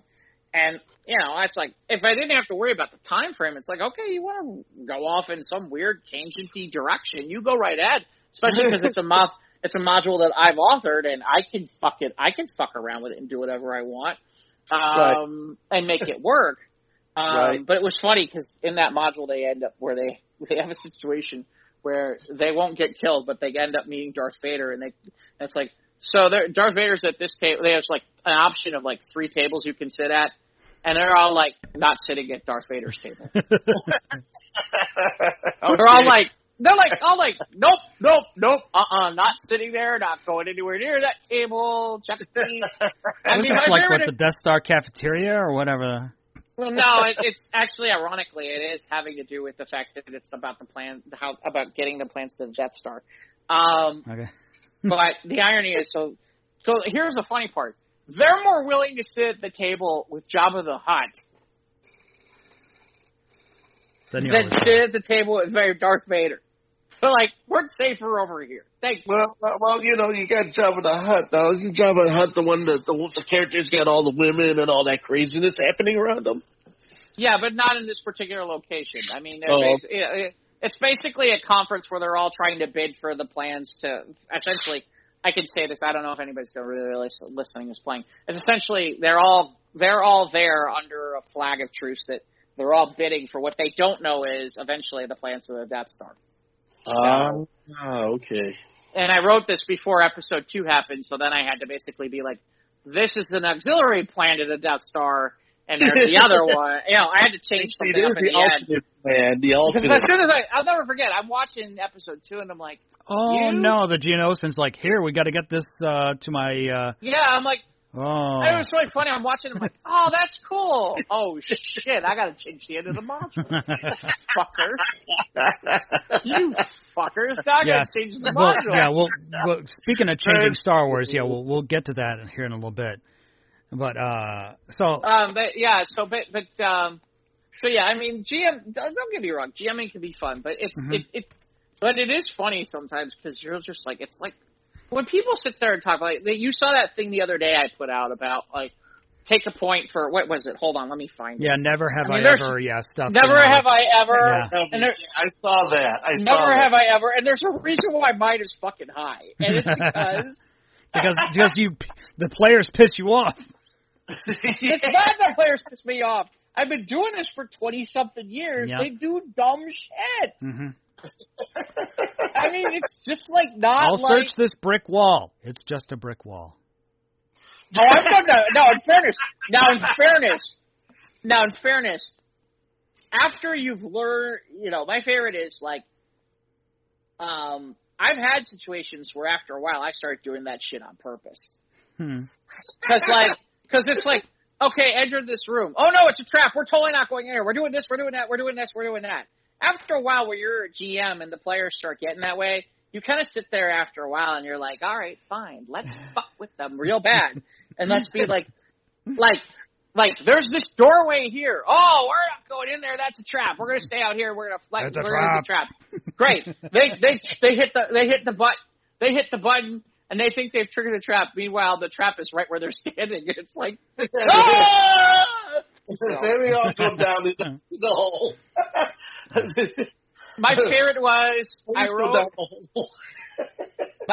was so I had to come up with kind of like an interactive seminar thing, and we had to do multiple tables, and it was of the same thing. And we had to come up with basically something where like the head of the Rebel Alliance was being held, and the guy that we had as the bad guy was this doctor who basically they plucked him away. He was too insane for some amusement park, so he runs. We called it the Fun House. Oh. We had all kinds of things in there. So the best is they finally get to a point in the module where literally it's like there isn't anything there, and I'm like, you look downstairs and there's these really clean, well made, totally clean, without pristine stairs. And they're like, oh no, we're totally not going to we're checking the stairs all over the place. We're checking the stairs. We're checking every stair. There's got to be a trap on every stair. And I did it on purpose because there wasn't anything on them. Yeah. I did it on purpose. It was so funny because we were laughing about it. We were like drinking at 3 a.m, coming up with crazy shit because we're like, we just want to fuck with them and see how bad they get annoyed. I found it here. So it's like, okay, let's see. Now, the problem is this counts all time. So it's like, never have I ever it says D&D, but I'm putting on overall anything. Okay? Never I ever held a PC. Check. I did that as a kid. I mean, when we played as kids, when we GM, it's like, you're dead. I mean, that happened all the time. Okay. Nerfed an item. Oh shit, I still do nerfing items all the time. Use cobalts. Well, at some point I used a cobalt when I played D&D. Been a player. Duh. Fudged a roll. You mean the ones where they almost died 5 times? Yep, done that. Mm-hmm. Oh, yeah. You mean like when the ship's supposed to blow up because they didn't make the roll and they're supposed to be dead right now, and I fudged it and they're like, oh, you're just in bad shape, when really, they should have been dead 5 minutes ago. Use the mimic, not my thing. I don't know what that is. A mimic is like a treasure chest that is actually a monster. Right, I've never used one of those. That's one of the two. Star Wars, yeah. Well, no, not only that. Just in general, I never used it in D&D, so that's one of the two. Question insanity while GMing. Yes. Oh, yeah, without question. Number 8 is almost like a staple you have to say as a GM. Well, you could certainly try. Of course you say that. That's right up there with, and that's right up there with number 17 of, so do you touch it? I mean, touched the butt. they don't even have my best line. Are you sure you really want to do that? And it's really funny because people, you'd think somebody would sit there and be like, okay, that's probably my cue that I shouldn't do this. It's like, are you sure you want to do that? Yeah. Okay. Boom. Okay, congratulations. You just blew out the airlock. Everybody give me a stamina check and give me a strength check to see if you don't get blown out into space. Who's wearing a spacesuit? Really? Right. No. But you get the idea. Yeah, so yeah, those all those. But yeah, so, GMing, don't get me wrong, there's days where it's fun. There's other days where it's like, I swear, it's like herding cats. You're sitting there for 4 hours, and you're just like, okay, what are you doing? Why are you doing this? You guys, it's like, and the best part is, it's like, these are smart people. Why are you being so dumb? Well, maybe it's just, I don't know, for comedic effect or something. No, if it was for comedic effect, I would be okay with it. But when it's not for, trust me when I tell you, usually, if anything, it's comedic effect and the fact that I'm trying not to laugh or to scream. I'm going, you're gonna do what? Look at it. Let me say this way. You're gonna do this, this, and this. Yep. Really? Mm-hmm. You're sure? Mm-hmm. Okay. Hey. Okay. My favorite is, like, I literally say it like, okay. And you'd think at that point, somebody would go, wait. Let's rethink this plan.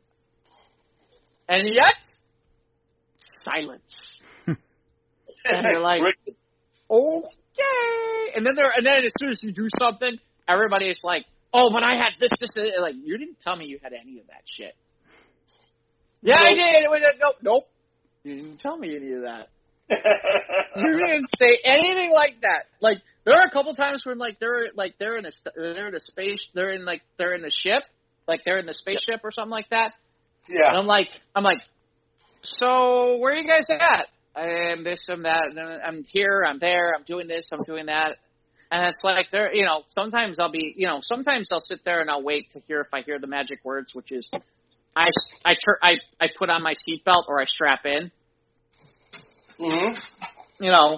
Sometimes I'm actually nice. Sometimes I'm in the mood where I just don't feel like dealing with it. It's like, so is everybody strapped in? Oh yeah. And everybody does it. As soon as I see it, it's almost like code at this point. It's like everybody's strapped in. To jump to hyperspace. It's not to jump to hyperspace. It's okay. Somebody botched the landing again, or oh no! I in character one time almost died because I didn't have a seatbelt on and they botched the landing, and I'm like, I took enough damage that it was like I almost died, and it's one of those where it's like, okay, there are a couple times where it's like, there's a module where I wrote where I'm just like. Don't tell them anything. Just sit there and ask what they're doing. Make sure they say it. And it's funny. Every once in a while, I'll have some people who it's like, I don't hear the magic words. I'm strapped in, and it's like, well, it can't happen because this is it. Did you say you were strapped in? I was strapped in. Did you tell me? Yeah. No. Well, then I guess you're not strapped in now, are you? No. Are you? So I did some gaming on Saturday, and then Sunday night was Sunday Night Stories. We had 4 storytellers, and we had one person. I don't usually talk about Sunday Night Stories very more often, but we had one person, and she's like she's a regular guest or part of the new Love Line show, and I don't think it's with Corolla or any of those guys. and she does stuff regularly on XM. And it was really interesting because it was really clear if she had written out everything.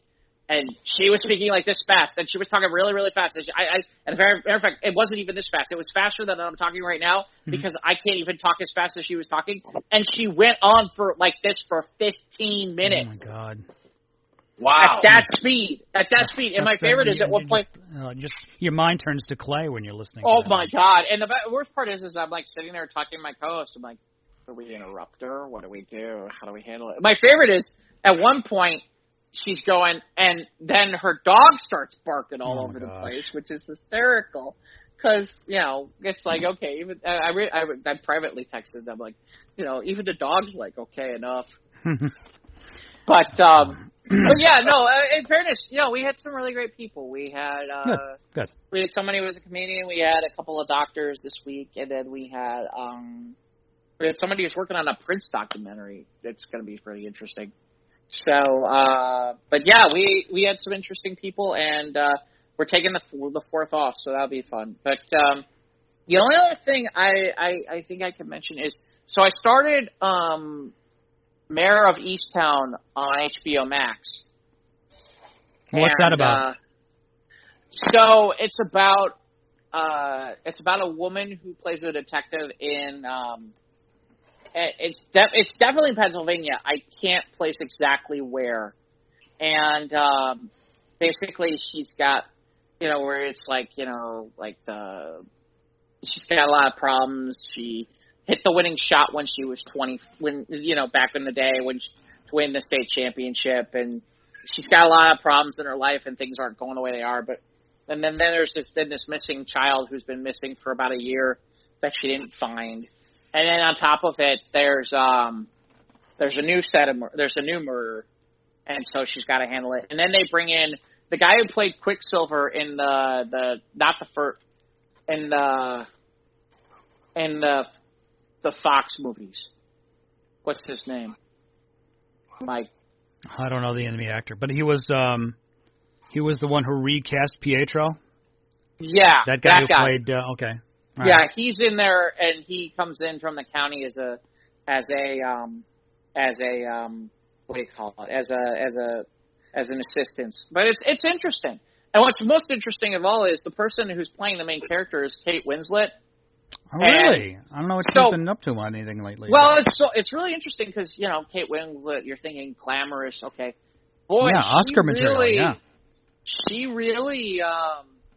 She seems to be able to play. I wouldn't call it plain Jane, but I certainly would say, she seems to be able to be. I mean, definitely not dialed up. Definitely looks like, cut the makeup, cut all that stuff. Looks like somebody who's been like beaten down in life and looks like a normal human being. Like when Charlize Theron did that one film where she was like a small town lady, where she kind of maybe, but she dresses down well.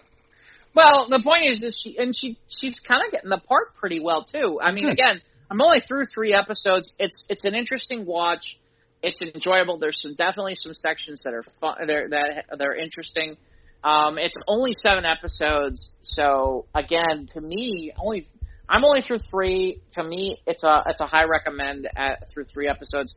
I had heard amazing things about it from other people, and I can certainly see why. And without question, I think it's too bad. I think the timing is too bad because I'm not positive. Because I should say not, but if the timing was different, we'd be talking about Kate Winslet being in the Emmy race for this, and she might be next year.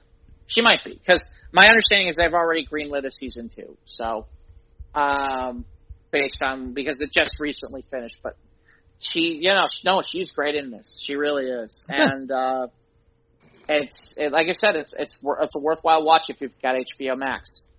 So, all right. Well, all right. Yeah. So let's see. What news do we have this week? Do we have anything really? Well, I don't know. Disney is dropping the name of Boba Fett's spaceship. Oh, you're kidding me. They will no longer refer to Boba Fett's spaceship as Slave One. Oh, Jesus. Okay. Okay. All right. Well, I mean, how do you guys feel about the renaming of Lakeshore Drive? They're renaming Lakeshore Drive? Yeah, DeSabo. Whatever it is. DeSabo Way. Yeah, well, in sections it's still going to be Lakeshore Drive. It's not. So it's not the whole thing. I mean, parts of it actually are still named. It's DeSabo, whatever it is. John Paul something to start DeSabo. Okay, so it's just Lakeshore a memorial Drive. kind of like the. Right. Well, I think in a section it's going to be DeSabo Drive, but the point being is, wow, so they're renaming. So what are they renaming the ship? Or they're not naming it at all? There's an upcoming Lego set of Slave One, and all it says on the box is Boba Fett's spaceship. Wow. Okay. Okay. Well, that doesn't necessarily. Article. I mean, okay. Is it going to take away from the recognition of what it is and how everybody knows what it is? Yeah, I don't think that's going to matter. Well, again, it's only the toys, too. Here's from Yahoo Entertainment. Disney drops Slave One name for Boba Fett's ship, prompting outcry from Star Wars fans and an actor. So for several years now, Disney looked at it, obviously, blah, blah, blah.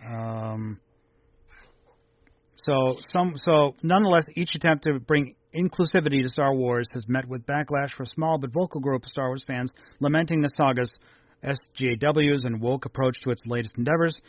So, originally noted by the fan site Jedi News, the new Mandalorian-themed toy line features beloved bounty hunter's Boba Fett spaceship. However, its traditional Slave One moniker has been changed to Boba Fett's spaceship on the front of the box for this upcoming Lego set for that's been the Mandalorian. Looks like the same planet where they went to the Jedi Temple and they put Baby Yoda up on the top of it. But anyway, Fett's heavily modified fire spray 31 class patrol and attack craft formerly belonged to his father Jango is being called, just Boba Fett's spaceship. Now, speaking to Jedi News, Lego designer Michael Lee Stockwell said the toy maker was no longer using the Slave One name. Okay. I mean, I'll be more interested to see what happens when, although there's really no reason to use that name in the movies anyway, for the most part. Yeah, I mean, and they never referred to it as that in Empire or Jedi. Right. Yeah, even in those movies, they don't refer to it that. So I don't know. Maybe it's. Maybe just because the fact that since they didn't make such a reference in the motion pictures and everything, maybe this is what made it. But we've become so sensitive where we can't even use the word slave. And just to refer to a spaceship, to a fictional franchise that's been around for 40, 50 years. Well, I mean, the connotation is... Okay, in fairness, the connotation is, we're talking about a bounty hunter who takes in bounties. That's kind of like, well, anyway. But then see, also, too, the word slave in of itself, you're going to take it out of a lot of language to many different things, like in sound engineering. So you can't play the song Brown Sugar by the Rolling Stones anymore? Which, no, not just that, just okay. How far do you go with this? Well, yeah, because when you're in a recording studio, you have master track and you have slave tracks. Yeah, and when you're rekeying a lock, you've got a master lock, and you have the other locks you give to the keys you give to the tenants. Those are the slaves.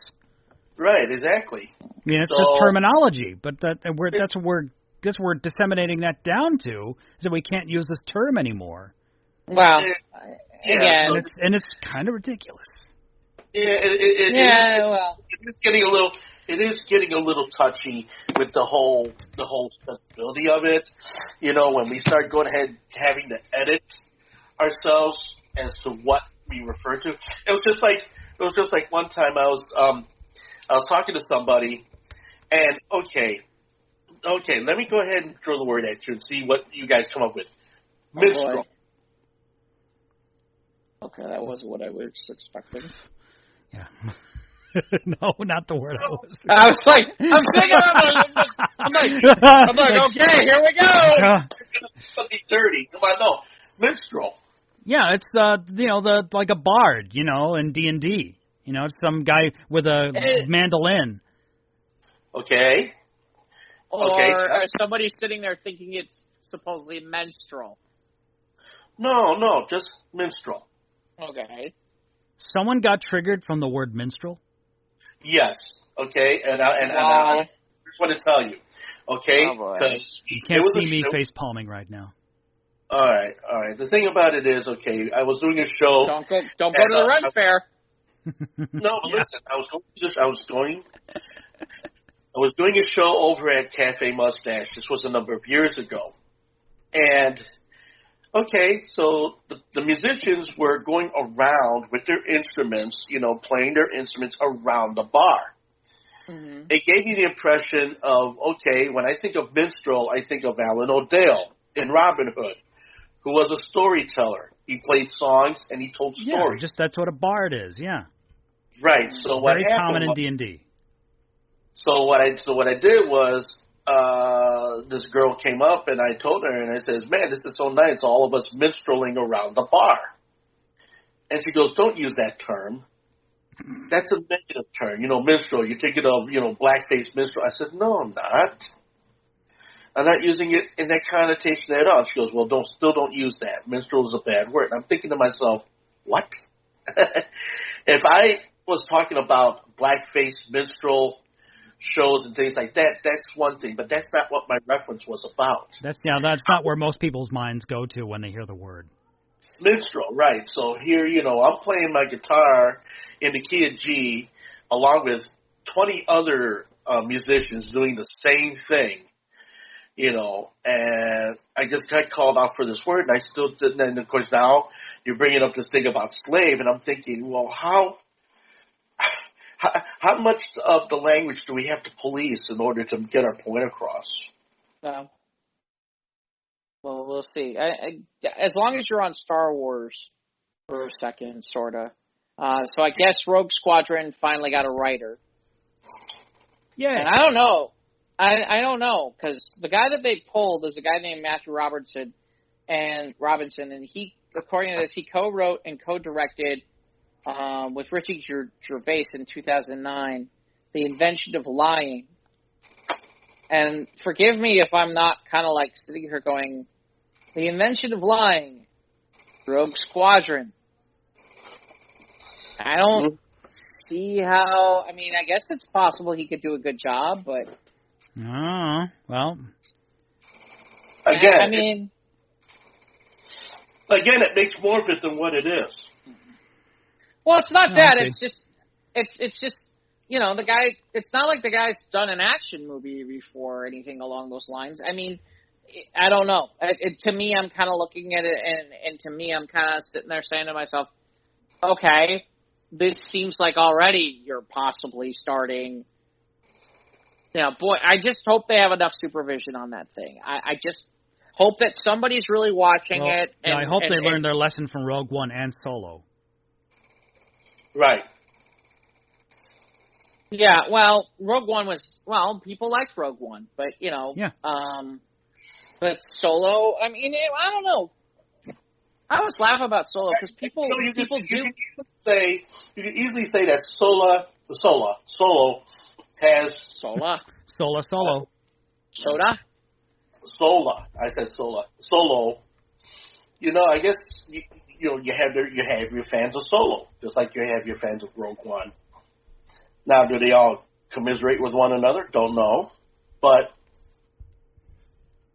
everyone to their own, Yeah, again, I still think Solo was a victim of other stuff, but we won't get into that. The whole director change and, yeah.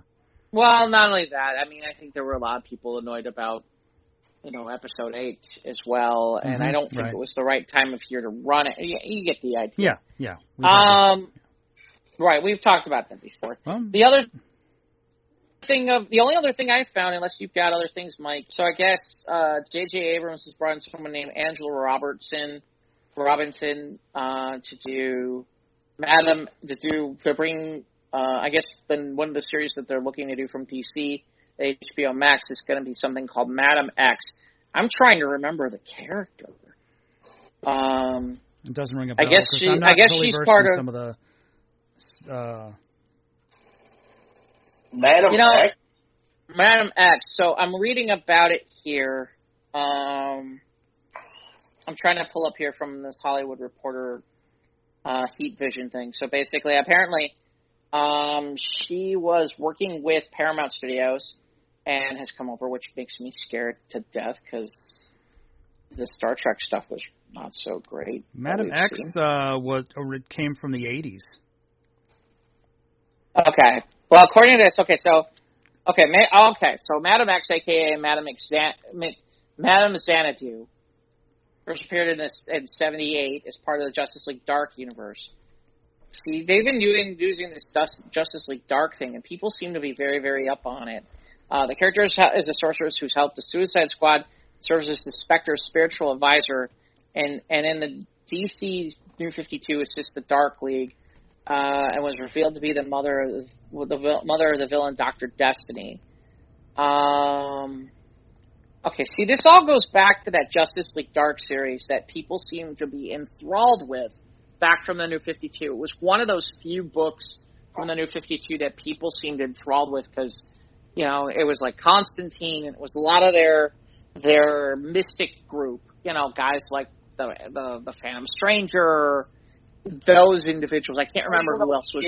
Your occultic, magical, necromancy, group of people. Well, I guess technically necromancing. I mean, because Constantine's in that group too.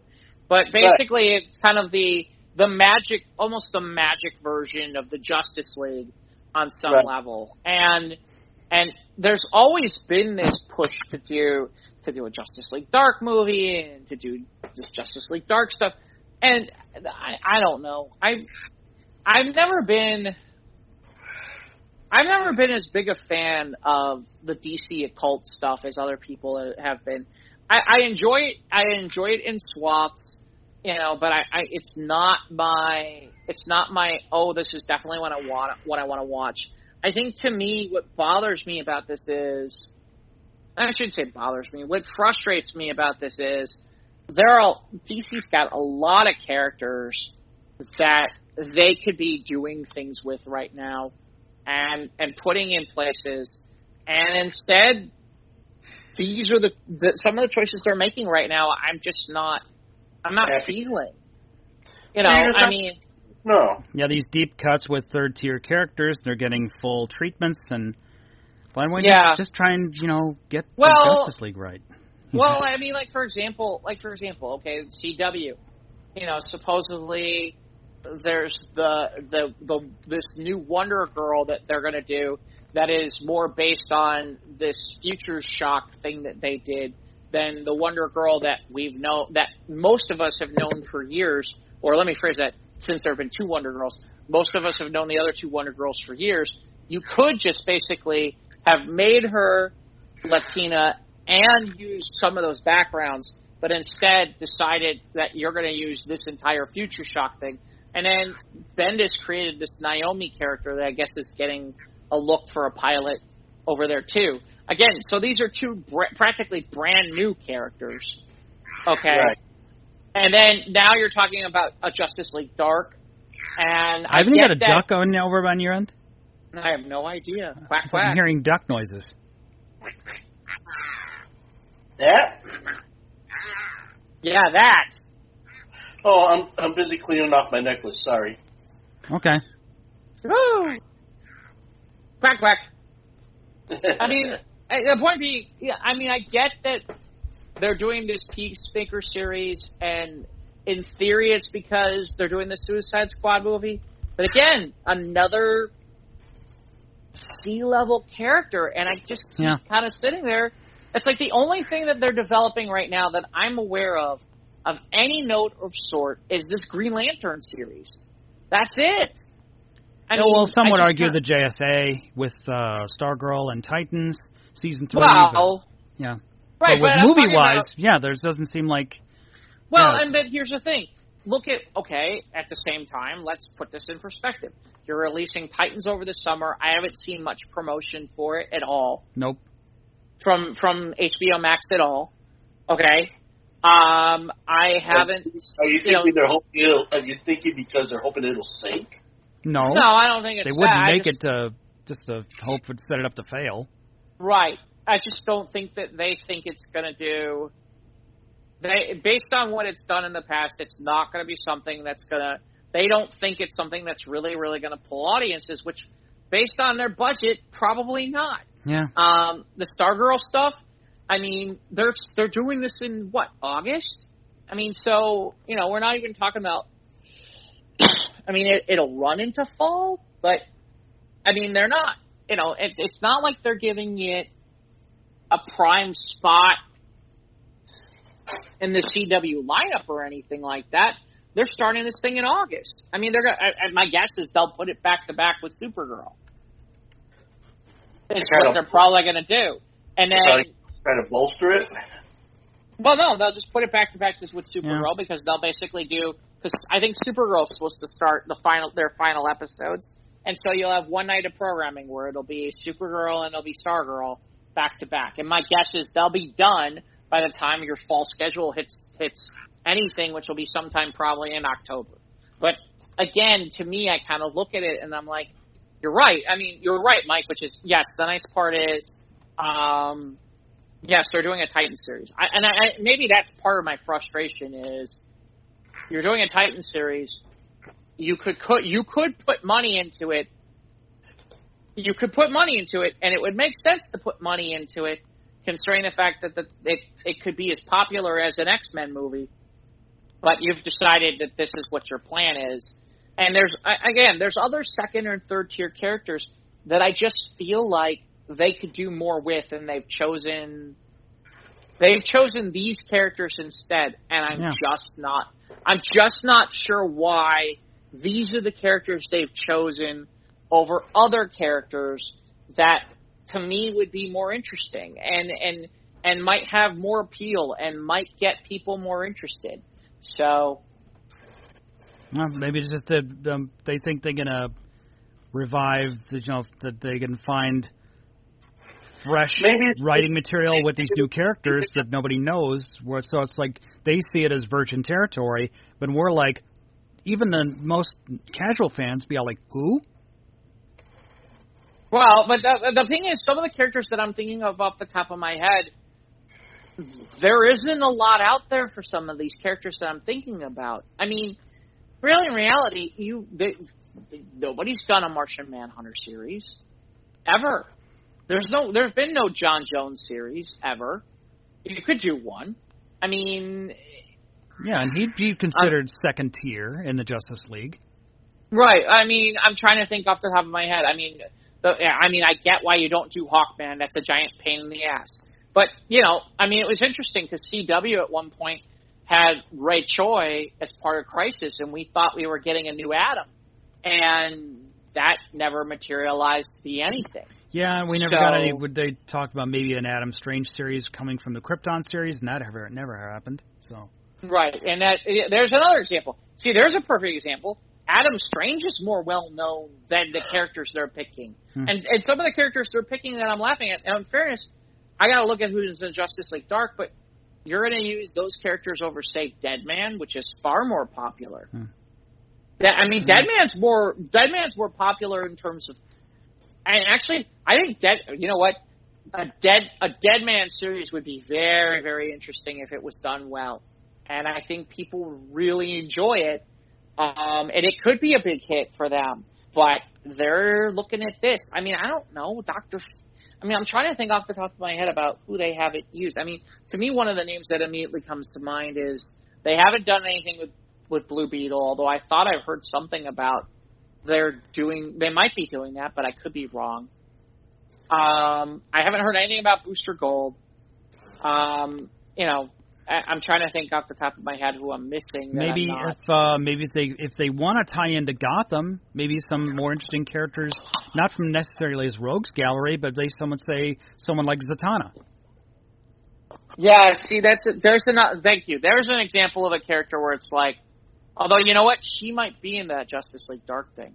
Yeah, right. With might be with Constantine. Yeah, she's a magical.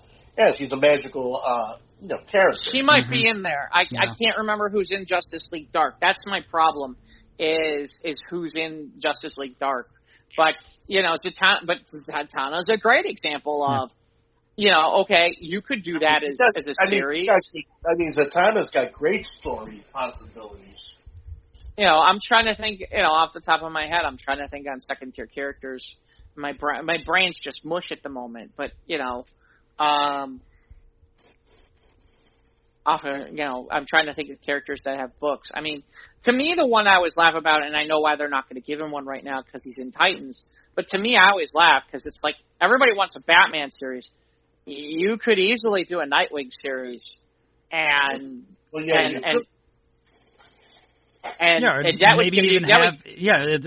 use Titans as a springboard for a Nightwing series, or even just not have the same actor, just have an interesting story with Nightwing and still tie it into Gotham, which is what they seem to want to because they want that tie to Batman because Batman puts people in seats and people puts eyeballs on their screens. Well, what would be interesting is because you would be using. See, to me, the one reason why I think a series would be interesting is if you did a Nightwing series or a Dick Grayson series, however you want to call it, you could put him in Bloodhaven, which is basically, across. I can't remember if it's across down the river or across the lake from Gotham. I can't remember the exact location, but Chuck Dixon gave you a lot of great material on putting Dick Grayson there, and there's a lot of good source material. You can still use a lot of the same Batman villains for Dick Grayson, and you get access to all the Titans villains too. Yep. And it's like, and by the way, here's the perfect. That's the reason why that would be a good show. Is it's like, okay, all you really need to do is let's put the Starfire. The thing I always laugh about that I've never seen in the comics, which is no one has ever done the Starfire, Barbara Gordon, Dick Grayson love triangle. Nobody's ever done it. And to me, it's like just such a no-brainer because it's like, why wouldn't you do it? I mean, maybe the fact that on a writer's point of view, it just states the obvious. It's like, do you think this is something that can be expected within that? Maybe it can be written well enough for TV or a movie. I mean, because for TV and a movie, it plays well, especially. Well, I mean.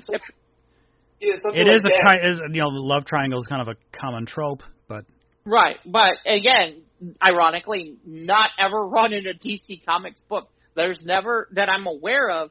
There's never been a situation where it's been like, okay, Dick Grayson between,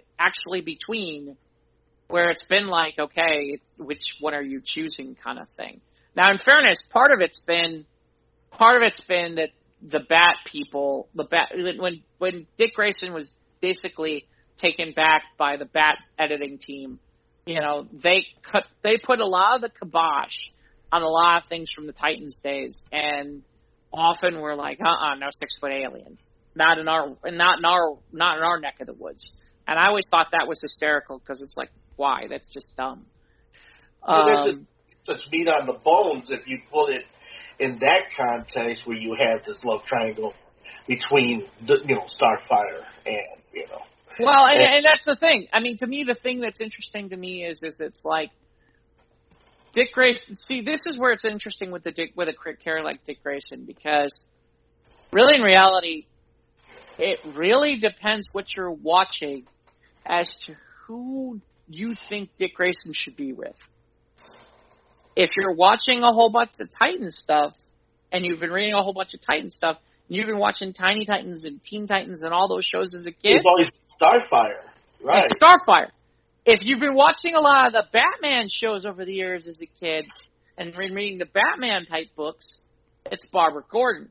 It's Barbara Gordon, right? So it's later Oracle, So well, it's funny because and that's it up. See. There's the one I laugh about that everybody seems, I'm surprised didn't get yelled at even more that we didn't hear more about, is that they basically were like, I don't know what the rationale is or how they did it or what they did, but she's Batgirl again, and not Oracle anymore. Oh, that reminds me. The Long Halloween is available on. I should watch that. Is it? The part one of the animated Long Halloween. Okay, and that baffles me that they just over time just decide that okay, we're going to get Batgirl into action and take her out of the wheelchair. I mean, come on. That's what I'm a little confused. Well, she was Batgirl again for the New 52, if I remember right. Right. I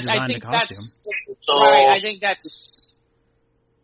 that's where that began. Was when they reset the universe, they brought that in. See, to me, there's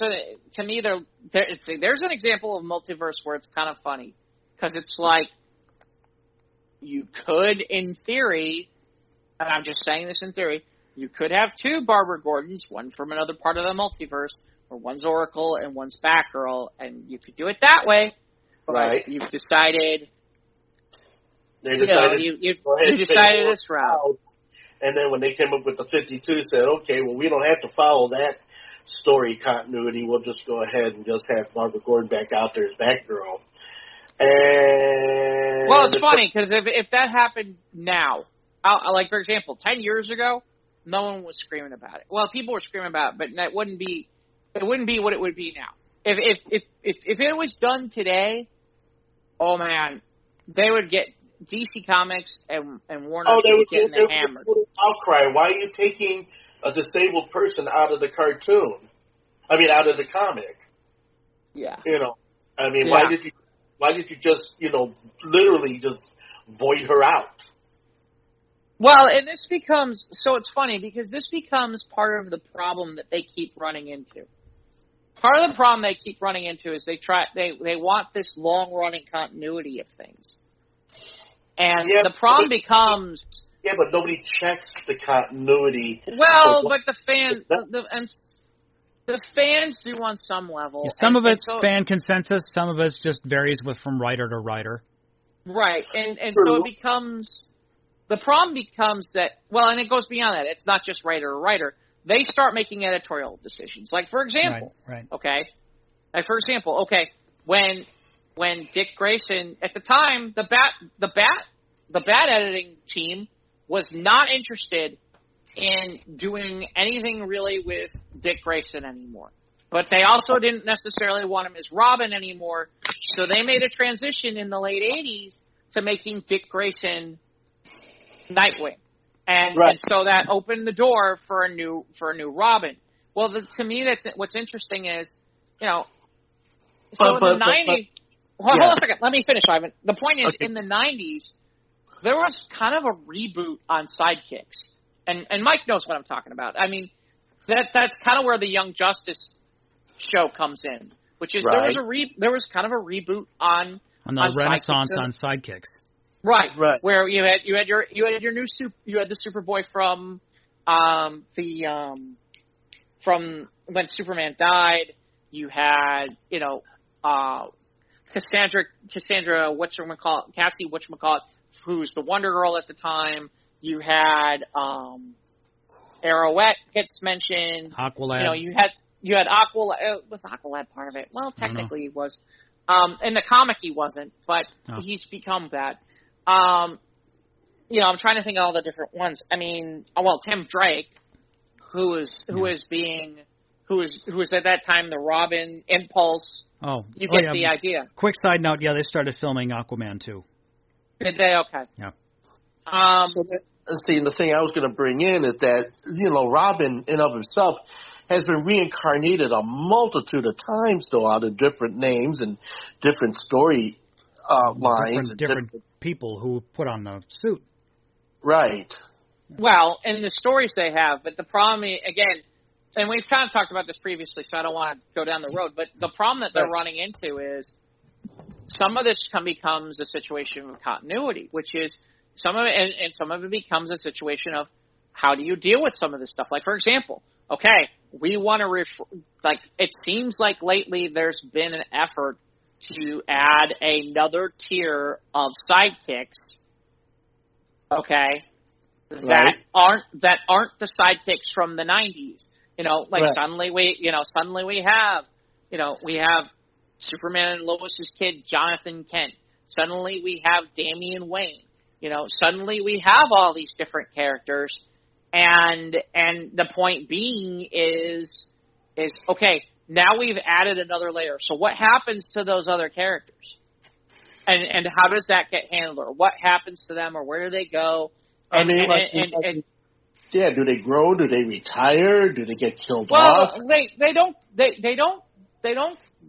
Well, some of them get killed off. Some of them retired. Some of them, frankly, go into limbo land. Like, I don't even remember what Dick Drake. I don't even know what Tim Drake's character is now. At one point, he was the Red Robin. I heard something like his character is called the Mallard now, or the Drake, or some weird shit, like the Drake or something. Not the most appealing of names. Like he's called like Drake or something like that. Like because that's like a duck. That's like a bird. A duck reference, yeah. So. It's like if it fits the bill, I guess then he can. Right. So it's like what? So basically, everybody who's ever been a Robin sidekick has to be some sort of bird. Another bird. I don't know. Like I said, I think Nightwing was probably the best departure from that whole bird thing. Well, technically, Nightwing is some sort of Villains will tremble in fear of when the Mallard arrives. Well, I don't think it's the Mallard. I think it's the Drake. I think that's what I was wrong about. But the point being is, it's interesting because, Marvel for the most part has been smarter about this. But what's interesting is they're starting to run into this problem, and they're running into it on two fronts. They're running into it on the first front of, they've been trying to diversify their characters in terms of ethnic and cultural and all that type of stuff. And so suddenly, you've got a lot of that, and they learned the hard way because for some strange reason, the editors never looked at the fact that it was, hey, look, we don't have Peter Parker as Spider-Man right now. We don't have Steve Rogers as Captain America. We don't have Thor as Thor. We don't have Robert Downey Jr. as Iron Man. And they were doing all this at the exact same fucking time. And we don't have Banner as the Hulk. Right. They did all those things at the exact same time. Nobody sat there and said, hey, wait a minute. Maybe doing this all at once is a bad idea. That's where they got the backlash. That's where you ended up with Comicsgate. That's where you ended up with all these guys who are some of the crazy people and their theories and all that stuff. But, Marvel's got a situation now where they've created this other base of characters that are, Riri Williams was Iron Man. Now she's Ironheart. Okay, great. You're going to have to figure out how you're planning on dealing with all this. The MCU is even more amusing because to me, what's your plan? You're really ever going to have another Iron Man again? You never know. Well, we've seen them kind of taking care of the Captain America problem, but some of these characters, are these just going to disappear? Or are you going to find a way to bring in new people to play the character? And how are you going to make that work? Has anybody, speaking of that whole recreation thing, okay, has anybody, viewed, I think it's Paramount streaming, and it's got, the kindergarten superhero series with what the hell? Arnold Schwarzenegger? No. Yeah. Mike might have it. Mike, do you have Paramount still or no? Paramount Plus? No, I don't. No. I might re-up if season 2 of Lower Decks comes. If I can get the Pike series. I'm still waiting on the Captain Pike series. It's funny because I'm waiting about one more day. There's a Paramount Plus has a freebie out, and if you want, I'll send it to you. I'll email it. I'll shoot you the link on it, Mike, or Ivan as well, where they're giving away a freebie month, and because I'm kind of waiting a little bit because I want to get the full month because the Good Fight gets launched. The new season of The Good Fight gets launched very shortly, and that is one of the better shows. But the problem is that I'm not going to get the full season. It is interesting because I'm starting to see different pieces about what Paramount Plus is working on, and I guess one of the things they're working on is a Flashdance series. Okay. So I know that's not up your alley, Mike, but you get the idea. Mm-hmm. At least they're coming up with new content. Although I laugh because it's like, is that Transformers? No, that's Universal, right? Or is it Paramount? Transformers is Paramount. See, that's what I don't get. That's what I don't get. You know that's one of your big franchises if you're Paramount. Why would you not? Why not exploit it? Even if it's although I think Mike would scream if suddenly the cartoons were no longer on Netflix and they were all on Paramount. I don't know. Don't matter to me none. I don't watch a lot of streaming, and I have this pretty much everything I want to watch is on DVD and those other streaming platforms. I think like Tubi and some of the others. Where I can find the shows I want to watch. Okay. Speaking of the only other news I have is just the fact that they dropped today that Ron Perlman will be the voice of Optimus Primal in this new live-action Transformers movie, Rise of the Beasts, which will be, we don't know if it's a sequel to Bumblebee, if it's part of Transformers 7, or if it's just a standalone, but Ron Perlman will be Optimus Primal. He'll be the voice of the talking monkey. And a lot of fans were hoping that maybe Gary Chalk, who played Optimus Primal in the original CGI series, would reprise his role, but no, a mainframe. I'm sorry. The Beast Wars that was on Mainframe. Yeah, Mainframe is a company from Canada that animated the original Beast Wars series back in the 90s. But no, it's they're going to have Ron Perlman do it. And a lot of fans are torn because Ron Perlman he's a good voice actor. He's done good voice work, but everyone kind of wanted some of the original actors from the old series. But it was the same kind of thing when we found out we were getting a live action movie in 2007. Then the fans they insisted that Peter Cullen be the voice of Optimus Prime, and it kind of worked, but. But we'll see. Maybe we're going to get as other characters are revealed, we'll find out if some of their actors were going to reprise their roles. But, it's news. The only not a make or break for me. That's the thing. Yeah. The only thing I would say is, if you're going to pick somebody to take up a role like that, Ron Perlman gets that culture a lot, and he's a phenomenal actor. Yeah. He was great. He was great in Hellboy. If you're going to go, at least they're picking somebody that you're not sitting there wanting to roll your eyes about it. You're right. It's not just like they're not getting like some celebrity just for the sake of celebrity, like we've seen in years past where there's celebrities who are like they get Bruce Willis to be the talking raccoon. I'm like, why is Bruce Willis the voice of this damn raccoon? We don't know because it's Bruce Willis and he doesn't know a damn thing about voice acting. But anyway, yeah. So Ron Perlman is an okay choice, I guess. But I would have liked to see Gary Chalk come back. But oh well. Maybe it's just a matter of scheduling or just a matter of contractual situations too. The studio wants a well-known actor, which is fine. Right. So right. I can't. In some ways, I get where the fans are coming from. At the same time, it's like, maybe somebody looks at somebody who's more casual looks and goes, "Oh, Ron Perlman, I like Ron Perlman." Yeah. Mm-hmm. That's the real answer. Mm-hmm. Well, it should be all just about the appeal. Yeah, and the same animations or the same special effects company or CGI studio, the same one that did the live action Lion King, will be doing the effects for this Rise of the Beasts. So, and that'll be out I think in July of next year. So we have all year to speculate on it. But are we going to get more? Are we getting more Haley Steinfeld, or is she gone? No, she's doing the Hawkeye series right now. But no, I don't think done. Yeah, her role in the Bumblebee film I think is done. I don't know if we're going to see her. If Bumblebee probably will make an appearance in this movie. I think it takes place in the early 90s. But I don't know. So we don't know if we doubt that Haley Steinfeld will return as her. And we're not getting John Cena, right? As far as we know, I'm not sure. Okay. I don't think he'll be back either. This is a big summer. This is a big summer for John Cena. Now that I think about it, because he just did. He just did Suicide Squad is coming. 9. In October, I think. Oh, it's sooner than that, isn't it? It's coming. I don't know. I have to check. I don't know. I think it's August. No. I think they're doing it in August. And then I don't know when that Peacemaker thing drops. And it's funny because I guess right now he's kind of open right now on dates. So my understanding is it looks like John Cena's going to be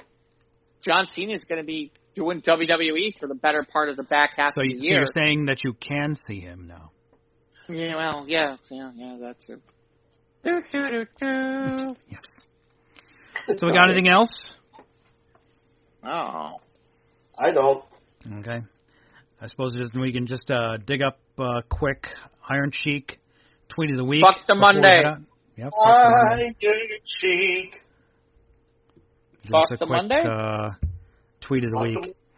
If you're on Twitter, follow us at SOTRT Podcast. But if you are on Twitter, you need to follow the Iron Sheik. That's _Iron Sheik. Let's see. Ones from this week include fuck the climate change. He's mad at Twitter. Fuck Twitter. the Twitterverse. Fuck the climate. Let's see. If you say one more trip around the sun to describe your birthday, go fuck yourself. Oh, this one's good. Hello, Cher. If I could turn back time, and if I could find a way, I would beat the living fuck out of the jabroni Hulk Hogan, break his fucking neck, and make him humble. Have a good day. All these death threats against Hulk Hogan. You think maybe Hogan might have decided to take action against him, but he just so amusing. He just sits back and laughs. Yeah. It's like, sure, you keep doing that, you jabroni. Let's see. Monday, you can go fuck yourself 9 times today. Let's see. What movie better, Back to the Future 2 or Hulk Hogan raising balls getting suplexed by the Legend 3? That one's good. Let's see. Let's see. He tweeted Mick Jagger for some strange reason. Hello, Mick Jagger. If you know it's only the Rock and the role, but you like it, then what the fuck is the big deal?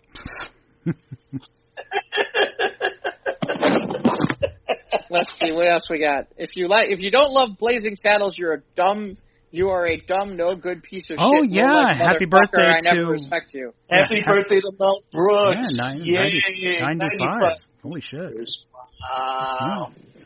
I like Blazing Saddles. That is my favorite Mel Brooks film, with Spaceballs as a close second, obviously. Let's see. Rise and Shine, fuckface. Young Frankenstein is always good too.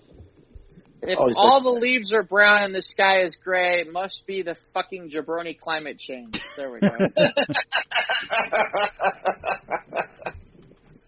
Such eloquence. Yes, we appreciate it.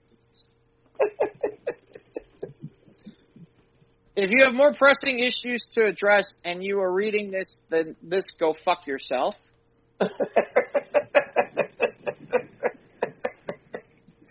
Oh, this is interesting. Ivan, check this out. What's that? I never forget this is from Sheik. I never forget the time I told that jabroni Shadow Stevens to go fuck himself. Someday, maybe I'll tell the world the whole story, but not tonight, Bubba. Oh, Shadow Stevens? That's not a name I've heard in a long time. Wow, now there's something you ain't heard. No, you're right. You're right about Shadow Stevens. In the Shadow Square. Dang. Shadow Stevens, God. Dang, that's That's deep in the lore. Deep in the lore, man. Oh, that fucking wow, Sheik went after Perez Hilton. Perez Hilton, you insult my Persian sister, the Brittany. Forever, I beat the fuck out if you ever do it again. Free Brittany. Yes. Hashtag Free Brittany. Well, okay. What's this Free Britney thing about? I've heard a lot about it. I'll get to it in a second. Apparently, Sheik and I have the same taste in shows. If you don't watch Hacks on HBO Max, You are a dumb fucking piece of shit. No good motherfucker. I never respect you. He's right. It's a good show. It is a good show. I've told you guys it's a good show, and it's renewed for 2 more seasons. Britney Spears. She's been under a conservatorship by her father. Right. Okay. And this week is the first week we've heard Britney talk really about it at all, because she has said she's not going to say anything until she got to court, and she did. Okay. Well, I mean, one of the things that was mentioned in this was that apparently the conservatorship is so strict that she can't consider having children or consider being or cannot get married without permission. Wow. From it. She needs permission to leave her house or spend any of her own money. Yeah, that too. Wow. Totally locked down. Damn. Yeah, I mean, the only thing it's nothing short of indentured servitude. Pretty much. And there's, I mean, again, I want to be clear because I haven't fully followed it, but I am a fan of Britney Spears. I have been for a long time. She's my wife that she doesn't know about, and she has been since she has been ever since she turned 18. Maybe one more time. Yeah, that was before 18. I wasn't doing it then. I wanted to, but I wasn't stupid. Yeah, not a big fan. I do like the Toxic song, though. Yeah. I respect Britney for what she is and what she's done. And you can feel more you read into this, you feel sympathy for her. Genie in a bottle, you know. No, that's Christina Aguilera, Ivan. That's Christina Aguilera. Okay, I get those two mixed up. Oh, man, Ivan, come on. Okay, well, that's all the time we have this week for Squares Roundtable. No, hold on. Wait. The music guy just screwed up music real bad. Yeah. That was That's not good. Yeah. Well, what do you want? Sometimes that happens. Okay, excuse me. We're not talking, well, but it's not like, okay, this would be like if I said to you that, like, You Can't Hurry Love was from Linda Ronstadt. Yeah, something like that. All right, I get you. All right. Or Stop in the Name of Love was done by Bananarama. Okay, all right, I get it. All right. I was trying to find an apt comparison. Don't at me. Okay, I got it. I mean, I get it. There were a lot of blonde, teenage girls in the 90s, doing music. God, what was Disney? Jesus, what was Disney thinking at that moment? Hey, I got an idea. Funny. Let's just no, because they lost out on pretty much all of them. They didn't have rights to any of them. When the Mouseketeer, when the Mickey Mouse Club ended, pretty much all those guys went off and did their own shit. And somebody had to be sitting there going, we pretty much made all of these people. Yeah. Jessica Simpson, Mandy Moore, Christina Aguilera, Britney Spears, Justin Timberlake, J.C. Chavez. Yeah. I mean... Yeah, Where was Disney Records at that moment to go, wait. Miley Cyrus, Jonas Well, Brothers. no, that's why. Well, but Miley Cyrus is the reason that happened. They were like, wait. We got a show here. We're going to keep Miley under contract. No. Yeah, Miley Cyrus is later. Miley Cyrus is the we've learned our lesson from the billions that we've lost. Could have made, from this crew, right? Yeah, we're not talking millions. We're talking billions. If you really stop and think about it. When you look at it in hindsight, you're just like, somebody wasn't thinking about the long term. But then, see, Disney is not known for long term. I mean, you're lucky to get 3 seasons out of Disney, if that. It's actually, that's something I hadn't thought about. They got Disney Plus now, right? Why wouldn't you do a new Mickey Mouse Club? Because of the fact that they don't want the same thing happening that they did. Yeah, but this time hold on a second. But they were no. But Ivan, since that time they've been a lot smarter. I mean, a lot smarter. And when I say a lot smarter, I mean They had Miley Cyrus. They had Selena Gomez. Selena Gomez. They had the Jonas Brothers. All of those were under contract. All the ones from what do you call it? High School Musical. All those ones were under contract too. So really, in reality, the mistake they learned from their mistake. They sat there and they said, "That's never happening again. We're going to make sure that never happens again." It's just the part that I laugh because it's like, with Disney Plus, why not create a new Mickey Mouse Club? Well, who knows? Maybe somebody might have the brain fart and say, "Well, let's try to give this one more time." I mean, that seems to be entertainment's foible anyway. To recreate and reboot and reboot and reboot. Yeah, but it's been a long time. I mean, think about it. We're talking. We're talking the early. 90s. We're talking the early 90s. We're talking about somewhere around the. Yeah, you'd think somebody would sit there and look at Disney Plus and go, because here's the thing. I mean, think about it this way: you could do new episodes of the Mickey Mouse Club, and they would stay. Let's say the first season. Let's say I don't know. Let's say for example, there's 10 episodes in the first season. Okay. Right. Okay. After maybe a year, maybe you put them on the Disney Channel, and then let season 2 be on. That way you can cycle them through that way, if you know what I mean. Yeah.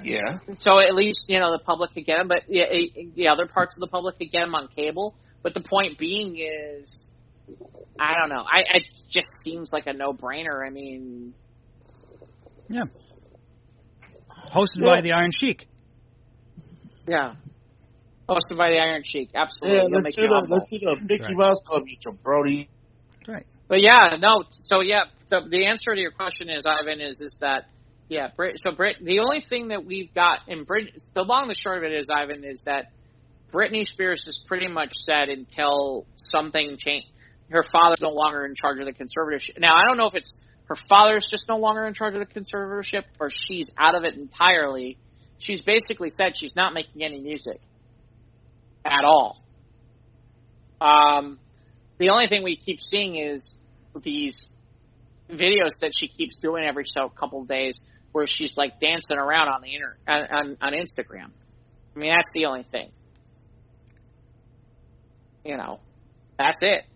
Yeah. Which, by the way, is also somewhat entertaining on multiple reasons and levels. But So I guess that'll do this week for episode Free Britney. Free Britney, episode 154. We're on Instagram and Twitter at SOTRT Podcast. We're on YouTube. Click the bell, subscribe. You know when to get the content. You can find this show on your usual podcast platforms: iTunes, Google, Spotify, Anchor, Anchor.fm/SOTRT. If you have one of those home computer things, you can type us in that way. Type us on in. Download us all the way. You can, of course, follow us on Facebook, and we'll have memes and articles and stuff for you to listen and watch and entertain. Ivan is on twitch.tv at Java and Ivan, and he's managing the drama on the spinning wheel. Jeff is everywhere on the Instagram. The YouTubes. We lost Ivan. Yeah, we did. Oh, dang it. Yeah, Jeff's everywhere on Dynamite Productions. Email us at sotrtpodcast@gmail.com. So you get the last word this week. I was going to say, one of us gets the last word. I wasn't going to say anything because I want to see if Mike realizes that one of us is going to get the last word this week. And it's like, which one of it is going to be? Because it's not going to be Ivan. So, Mike, have a happy 4th of July. And everybody who's listening, hopefully you guys have a happy 4th of July. Yeah, you too. And, thanks for listening. Don't blow your fingers off or anything crazy like that. So, have a good week, everybody.